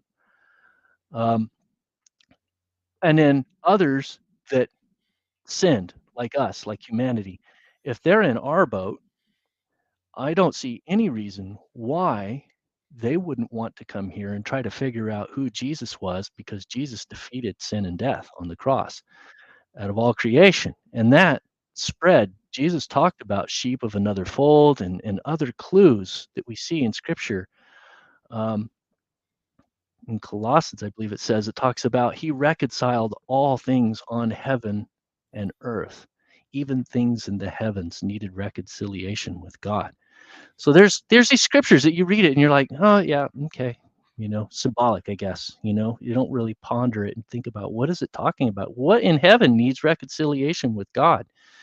Obviously, there's beings out there that are just like humanity, stuck with sin and death, and they need redemption. They're looking for redemption. So I see no reason why some of these visitors that we're getting here are actually looking for information about Jesus, because they want to know.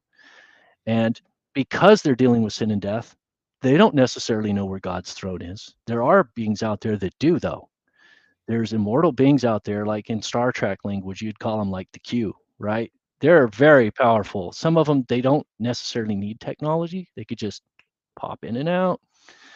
I think Gabriel, for example, he probably didn't need a spaceship. He probably just flying through the heaven. There's actually these Russian cosmonauts that had a story that they looked out the window and saw these angelic beings flying, gigantic human, like 30 feet tall, flying in outer space like Superman. And like, what's that? You could actually find that probably if you Google, Russian cosmonaut sees angels. But they saw this one cosmonaut saw 3 angels flying in outer space. That's how he described it. So they were powerful to be able to just fly around like that in outer space. But I do think that the majority of them use technology. I think technology for them is the ones that are glorified is not necessarily a mandatory thing. Imagine you're sitting in your chair with your remote. You like it because it's, convenient. Now, can you get up, walk over to the TV and change channel? Yes. You would rather not, though. You got a gadget. It does it for you, you know? Conservation of energy. It's a universal principle. And I see no reason why angels can't use technology just for the fact that it's conservation of energy, if anything. But I do think that fallen angels are more reliant on technology than God's faithful angels, because once an angel sins, they're probably the level of glory and power they have is going to decrease over time because they're disconnecting themselves from God. So they're a battery that's slowly running out.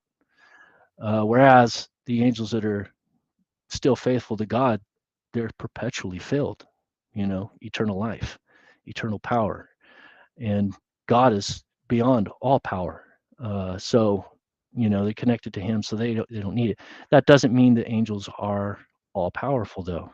And that's where a lot of people get mistaken. They get tripped up. That's where that's where the Christians get confused. They think that, well, an angel doesn't need technology. An angel could just do whatever, right? It's like, no, try to get out of the fantasy genre. Their chariots don't look like this platform with wheels on it being pulled by actual horses. I seriously doubt that. Right. They don't have wheels that are the product of a heavy object being pulled on the ground, being tugged down by gravity, and the wheel helps it to move, right? If it's floating in the air, it doesn't need wheels. If it's floating in the air, it has a propulsion system that is well beyond a horse. But if there's fire all around it and an ancient person sees that, they're thinking chariot in a generic sense as a vehicle. So you're going to call it a chariot, an angelic chariot. The chariot of Israel, as Elijah called it in 2 Kings, when Elijah was literally pulled up off the ground and sucked up into this chariot of Israel in the sky that was being pulled by horses of fire.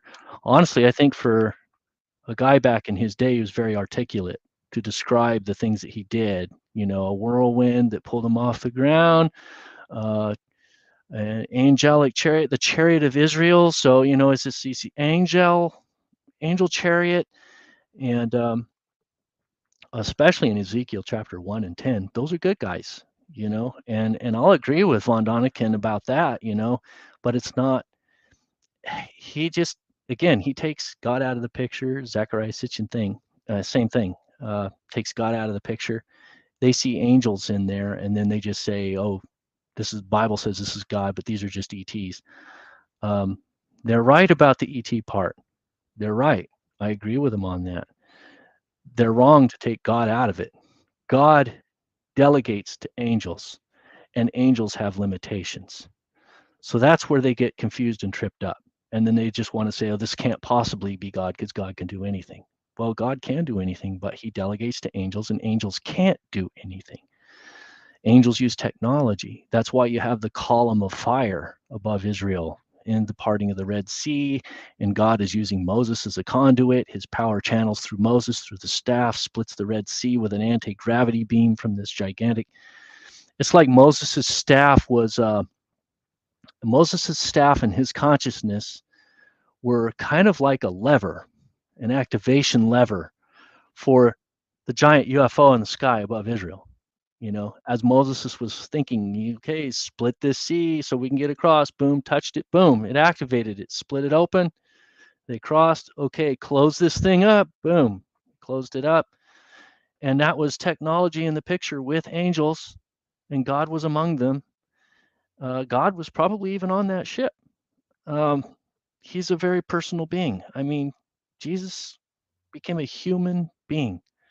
A lot of people dismiss the whole aspect of kenosis and what that actually means. It's the Greek word about God laying aside his divine power to become a human being and live as one among us, to basically put to rest the argument that Satan probably had from day one, or anybody else for that matter. Oh, easy for you to make all these dictates sitting up on your throne in heaven. You don't know what it's like being down here. Mm-hmm. What did he do? He led by example. As the supreme leader of all creation, he came down here, he humbled himself and became a lowly human being. Obscure, carpenter, a kid, a normal kid. Well, not really normal, but he was a human being, and lived as a carpenter for 30 years before he even started his ministry.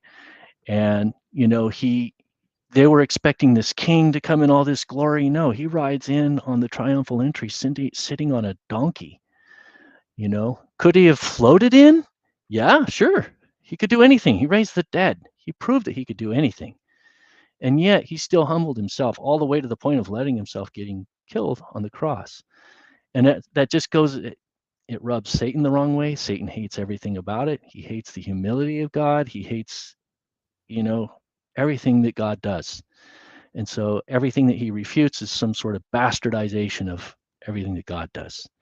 Right. And then that's what we're going to see in the future as well. As all these things come together, this ancient battle predates humanity, and it's all going to come to a head on this same planet because the rebellion started here. And so God came here and incarnated here to kind of like plant his foot here and say, okay, I'm here to put an end to this. Boom. He defeated on the cross, basically he won at that battle. And then we're in the mop-up crew right now. Ever since then, it's just been about wrapping it up. And then, of course, the Battle of Armageddon is going to be the total wrap-up. And I honestly feel like that's right around the corner. Well, this is very interesting. And, man, you bring up so many great points. And the last thing I want to kind of bring up with you before we have to wrap this up tonight is looking at Antarctica. And you had said that with your being a chief in the armed forces, you heard things about Antarctica. And, based on probably your security clearances and things like that, we won't get too much into that. But you said that Linda Moulton Howell's information from a Navy SEAL or Navy SEAL whistleblowers could be correct, except for the interpretation she made about the information. What have you heard? What was it that Linda Howe was revealing about or from the whistleblower? And what did she get wrong? Are you thinking that Antarctica, if I think I know what you're going to say, but is Antarctica the possible location then of Eden? I kind of don't think it is the Garden of Eden. I think the Garden of Eden is in Mesopotamia. Okay. It's the Bible actually tells you, the Euphrates is here, the Tigris is here. Those rivers were in existence. Well, the reason I brought that up is you said that was Satan's foothold, right? That's where I think ruled. Satan, he had, of course, he had a global. This was his planet. He had a global authority and a reign on this entire planet. Antarctica was probably not a frozen wasteland back then. The planet was glorified back then. So also you had Pangea back then, most likely. I mean, just one gigantic landmass, and then the rest of the planet was ocean. And there was obviously, what they say they found in Antarctica were these underground facilities that are gigantic, rooms that are like 9 acres large that have no support structures, and the ceilings are 40 feet high. So if you can imagine a room like, is this underground or something? Underground, like 2 to 3 miles underground, and you're talking about rooms that are the size of, several Astrodomes put together with no support structures. And the walls are made out of some kind of material that glows when you come near it. So it produces and emanates light. They have all these hieroglyphics that are embedded in the walls. They glow, and they believe that they're infused with power that's creating this sort of anti-gravitational field that's allowing these things not to just cave in, collapse. And it's a lot of power.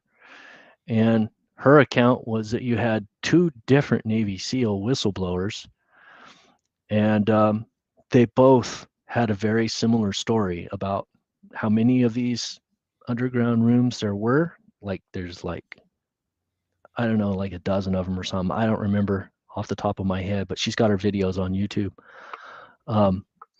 And that they were taken there to extract somebody out, some scientist out. The one guy was talking about, he extracted out an archaeologist who told him all of this different stuff about, that the walls are only like 4 inches thick, and yet they're holding this structure up that's, the walls are 40 feet high, and these massive, big cavernous rooms, and they're not caving in. How? And then what's making them glow? What's the power source there?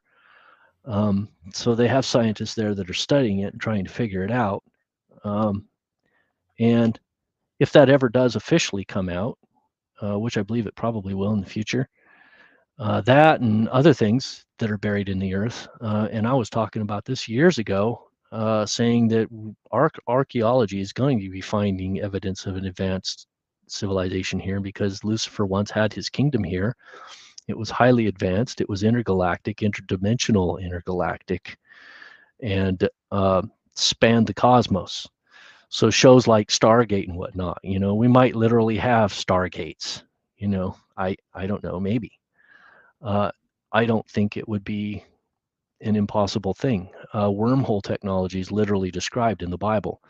In Ezekiel chapters 1 and 10, when Ezekiel saw this, wheels within wheels, above it he saw a portal open to God's throne, and he saw God sitting on his throne. The Hebrew word is Makaba, God's portable throne. So basically, I believe what that is, that these intergalactic, interdimensional vehicles were creating wormholes in order to travel through time, space. Our modern science and mathematics has already calculated that out. We know in order for the propulsion system of any vehicle, intergalactic vehicle, it would have to be transdimensional. It would have to create wormholes in time space, travel to other planets way out there, like Alpha Centauri, the first ones, like 11 light years away. It'd take 84 years to get there with traditional propulsion. Actually, no, not, it's traveling at light speed would take 84 years or something. It would be a long, long time.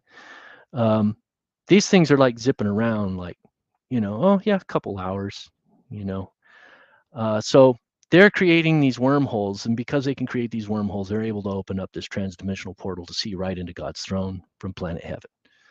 And that's what's happening there. And I see that technology is possibly here.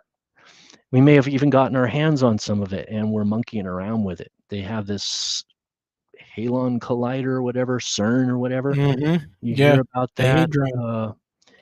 And that they're experimenting with it.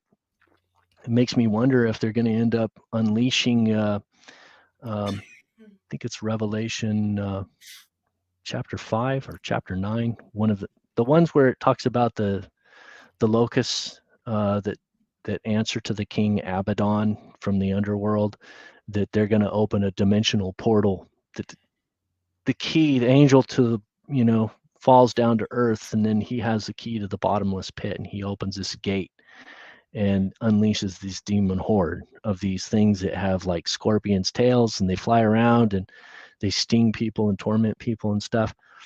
There might actually be a dimensional gate that gets opened up, and then the key is possibly some technology that these otherworldly beings are going to give people, which they may have already given it to them, and maybe they're monkeying around with opening it. So who knows? Would make a great sci-fi movie anyway.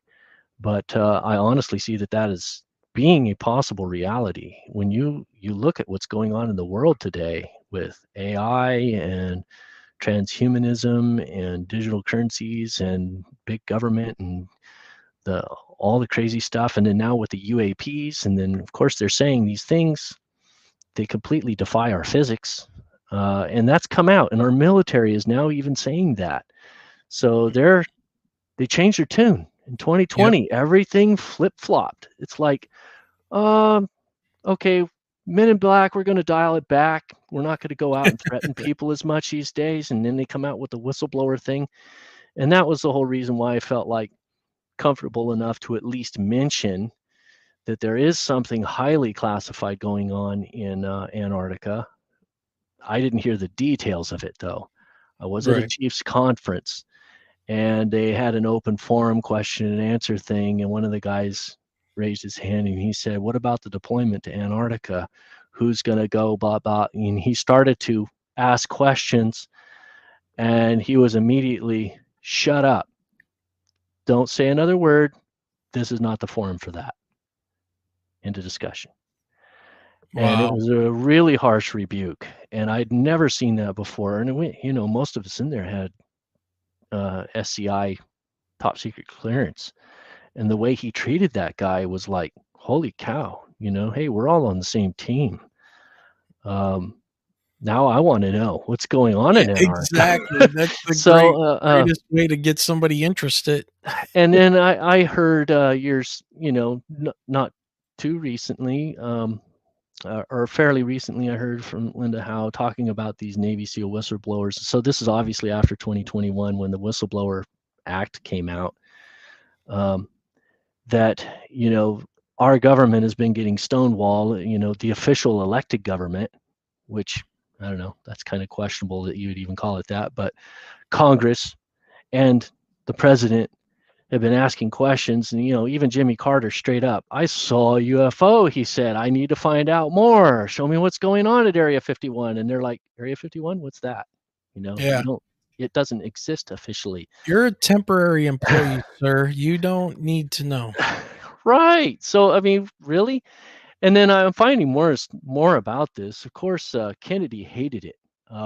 Eisenhower warned about it. The military-industrial complex is going to get away from you. Got to keep an eye on these guys. Sure enough, one presidency later, they're just going nuts and shutting presidents out. And then different presidents, well, we'll tell you a little bit of this. Let's have a meeting at Camp David with Ronald Reagan and tell him a few odds and ends just to satisfy some curiosity and let him know we got it under control, and different presidents know about different things. And they've been kind of a little more forthcoming with each president. Does it sound like, well, it just makes me wonder, how much did Trump know? How much does Biden know? Well, Biden, they could have told him and then he'd forget. Well, yeah. He'd be like, "Oh yeah, he would be looking down for the aliens floating above him." So, yeah, unfortunately. Yeah, but no, I think that they could have told maybe Trump some stuff, but then he in the public eye he downplays it. Like, yeah, I don't think so. Whatever. Well, if he's still alive, he probably doesn't know that much. It seems like if you start digging too much, then you get if you're in that level, you end up like Kennedy. Yeah, you get a little visit or end up like Kennedy, exactly. And then Marilyn Monroe was supposedly supposed to come out with some stuff, and then that's why she ended up dead. And these people, they're ruthless. They just kill them. And that's one of the things that came out in the hearings. These people were like, yeah, they'll just kill you. It makes me think and I don't care what side the political aisle people fall on, but it makes me wonder, like, all the people that joked around about the people that died around Clinton and Hillary Clinton, left and right, people were dropping, and it was like, and who was it? Podesta, I think, was into some very occult, dark things. Oh yeah. And I don't know if you heard about that. Which one? Pizzagate. Oh yeah. Yeah, right. So and now there's all this stuff about human trafficking and the kidnappings and stuff of people, and they disappear. And it just makes me wonder, how much do they know and how much of this stuff is some type of a supernatural agenda? They go to the Bohemian Grove, they're worshiping Moloch, the giant owl god, and the cremation of cares, where they're pretending to burn an effigy of a baby as a sacrifice to this Moloch, and they got him on video and identified doing this stuff. So it makes me wonder, like, what did Clinton know in Podesta? What were all three of them, what were they involved in? And then it goes even further, where you have like Aleister Crowley, Jack Parsons, and that kind of deal back in the early 40s, getting downloads to make weapons, getting in contact with entities named Lamb. And, and then Lou Elizondo had said something to the effect of, one of the things that's stonewalling information getting out is that there's this internal battle of people within our government that knows what's going on, but one's like a right-wing conservative Christian type that is fighting against the people that are more of the nuts and bolts materialist type that want to have this come Mhm. out. So there's obviously something going on that may involve all these kind of players. You got your materialist, your people that believe in a non-physical existence, a non-physical based reality, non-human intelligences, and then you got the ones who want the technology and maybe probably have it, and want to use Mhm. it for their own thing, and they're probably worried about what's coming to them next. Yeah. So it's I don't know. It's very interesting, and it's a bizarre rabbit hole you can go down, and Mhm. a lot of I find that a lot of it is talked about. If you can pick apart certain things about the Bible and certain stories, and if you can look up, like I like to look up the Hebrew, the Benoha Elohim, talking about God, God is part of a host of other gods, but he's only the top God. He's the one that stands out amongst all the other ones. The God of Right? gods. The Yeah. God of gods. And The they're Lord of like, lords. "Oh, well, they're talking about this person, or he's talking in this person or that person or whatever." And it's like, no, if you really look at it, he's talking about God is God. That's it. And he made everything Mhm. else, and he made lower gods, the Elohim. Mhm. Yeah. And those are the Sons of ones God. yeah. Yeah. There's capital G, and then there's lowercase g. Yeah. The sons of God. The Yeah. sons of God, right. And not That's why the there's a son plural. of God, the sons of God. So, and that's a Yeah. distinction, right? Yeah. Well, They were created by God, molding the first ones up with his hands. But he created himself, a body. yeah. And then Yep. that's the distinction between God here in this time space existence and God outside time space of existence. And then those two are one, they are connected. So that's why I considered father and son. And then all of these others are like imposters. They want that title, they want to Right. say that they're even Nero and these different Roman emperors, they literally called themselves the son of God. Augustus referred to himself as the son of God. And when they saw the comet ascend, then they said, "Oh no, that's Julius Caesar ascending," and then he's letting me down here, and I am now his incarnate son. So even people have been trying to steal that title since those early times, and of course they're inspired by demonic entities. And our modern version of that is like the World Economic Forum, where you have this panel of billionaires that are basically puppeteers internationally, pulling the strings and kind of like stealing out of each other's bank accounts, with this little cat and mouse game. Um, that's kind of how I see like a lot of the things that go on, like the oil industry had been rich and powerful all this time, right? The fossil fuel industry. And so you had these other power players saying, "Oh, I want a piece of that. So let's come up with something to shift some of that money over to my pot." So they come up with climate change, and then now you see lithium mines becomes a different thing. Well, before they did all that, they went and secured a bunch of lithium mines and stuff, and Mm-hmm. then ended up getting all those contracts set up. And then they come out with this whole agenda to push out, okay, we're destroying the planet. We have to stop doing that. Never mind that, we're doing slave labor over here, and the lithium mines are totally trashing the planet. And it's just Or goofy the when you the actually really child research labor. it. Yeah, The it's enslavement ridiculous. of these kids that are working these cobalt mines and pulling stuff out of the Hmm. ground with their bare hands, and then they're just hoping to get some kind of food. I mean, it's Yeah, crazy. but then Yeah. you're gonna, virtue signal about how wonderful and everything you are because you're saving the planet. Yeah, while they're using know, the technology that the slaves pulled out of the ground and built for them. It's the sad thing is they probably insanity. got the technology and the information on how to have free energy. Right. Stole it from Tesla years ago, right? Yeah. Government came in and just took all of his research, and they're like, "Oh, dang, we're making a lot of money off of this stuff. We don't want this to get out. Let's just bury that." And who knows how many more times that's been discovered, reinvented. Oh yeah. Anti-gravity discovered, reinvented.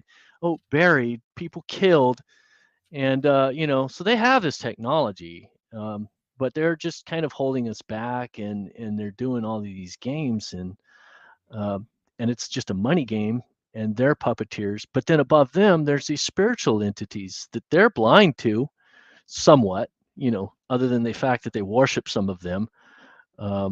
Literally walking around with these ridiculous satanic-looking outfits and capes. They look like villainous superheroes on some of their meetings that they had. Like, don't you realize what they look like? This is Yeah. ridiculous. Yeah, and then they're puppets, right, of these other demonic beings. But honestly, all of this is a lot of things are gonna change radically in the future, and the Bible talks about an event that's gonna be called the rapture. Now you get people argue, say, "Oh no, the rapture's not even in the Bible. The word isn't there," right? The word "taken up" is there, and in Latin it's translated as rapturos, and so that's where we get the word rapture. So it is there, and there are I think scriptures in that modern make it time, up. in modern times, we are probably calling it the singularity. Yeah. The singularity. What is the singularity? Well, when AI achieves consciousness, is that consciousness, or is that a gateway for these spiritual beings to inhabit some type of a physical body again here on Earth? Talk about a sci-fi film. There you go. Yeah, yeah. Right. But I see this. AI is going to come in terms of like full consciousness. I mean, that's in Revelation 13. The beast will be given life, right? It'll be a semblant, like a bastardization of God breathing life into the nostrils of Adam and then bringing him to life, right? So this will be humanity breathing life into this AI being that will become sentient, self-aware, but not actually truly alive. So the interesting thing about the beast is the image of the beast will be an artificial thing that's created. It'll be put in charge of the global economy. But when Jesus comes back and he defeats the enemy on the Battle of Armageddon and wipes everything out, as he's throwing the Antichrist into the lake of fire, he throws the Antichrist into the lake of fire, he throws the false prophet into the lake of fire. The image of the beast isn't even mentioned. It's like this thing switched off. Like, it's not alive. Just shut it off. Right. It doesn't have a spirit. It's not truly alive. It's an artificial creation. So that's coming. But I think that this is going to be a mass global UFO abduction is what's actually coming our way. But they will be pitched to the media of the planet that, this will be a hostile invasion force that came and snatched away a big chunk of the planet. And, what are they going to do next? And if they ever come back, we have to be prepared to face them. And of course, there's going to be all these wars and stuff going on at that time. That's the last 7 years leading up to the Battle of Armageddon. And the Bible talks about all this cat and mouse stuff going on in the Middle East and stuff. And of course, that's probably going to be spreading out all over the planet in different ways, proxy wars and whatnot. But in Daniel chapter 8, it talks about otherworldly forces that are going to be battling against each other here on Earth. So I see alliances between nations, and also these alliances extending into the cosmos, and us bringing in otherworldly beings and their weaponry and whatnot, and then being countered by other alliances with their factions and different factions even in the heavens, warring with each other on this planet. So and it says that God had to bring that to an end. So he's going to return with the saints to bring this to an end, because if he doesn't, they'll destroy the whole planet. It's going to be that destructive. So I imagine it's going to get pretty interesting in the days to come. Yeah. With all the craziness that's going to be going on. All right, everybody. It's over 2 hours and it is getting late. So, ladies and gentlemen, we've had the honor and privilege of having John Milor on with us. And John, any last closing comments before we wrap this up? So if anybody would like to have any questions answered, you got any questions or anything, or if you are willing to give me a review for any of my books, just email me at jmilor@yahoo.com, jmilor@yahoo.com, and it's also on my website. And I'll email you free copies. And all I ask is that, please give me a review on Amazon honor system. I can't enforce it or anything, but I'll just email you free copies of my books, PDF. If you want to have any, want to read up on anything that I write. It's been about 30 years putting all of this together. So consider that a special promo for the show here. There you go. So, ladies and gentlemen, it's been a great night. John, I want to say thank you very much for joining us. Hope to talk to you again soon. And we'll stay in touch so we can keep an eye on things and maybe get you back on the show around Christmas time or right around there, and see how the world has changed and what are the interesting UFO and alien things have happened since then. So, yeah. All right, John, great. It's been great having you on, and we will talk to you soon. Okay. Thank you very much. Peace You're out. welcome. Thank you. All right. Well, Michelle, the silent one, that was one hell of a show, and no pun intended. You're going to make me talk again, aren't you? Well, just real quick. So everybody, thank you for joining us tonight and joining us in chat. I know there's been some whistleblower video that's been playing tonight that got released. I'm not sure about it. Mr. Sands or something along those lines. Yeah, that's what Kelly Lewis in chat was talking about. So probably be checking that out tomorrow, but it's early morning for us. So, Michelle, I think with that, we need to say goodnight. What do you think? Have a great night, everyone. Have a great night, everybody. And remember, keep those eyes to that sky.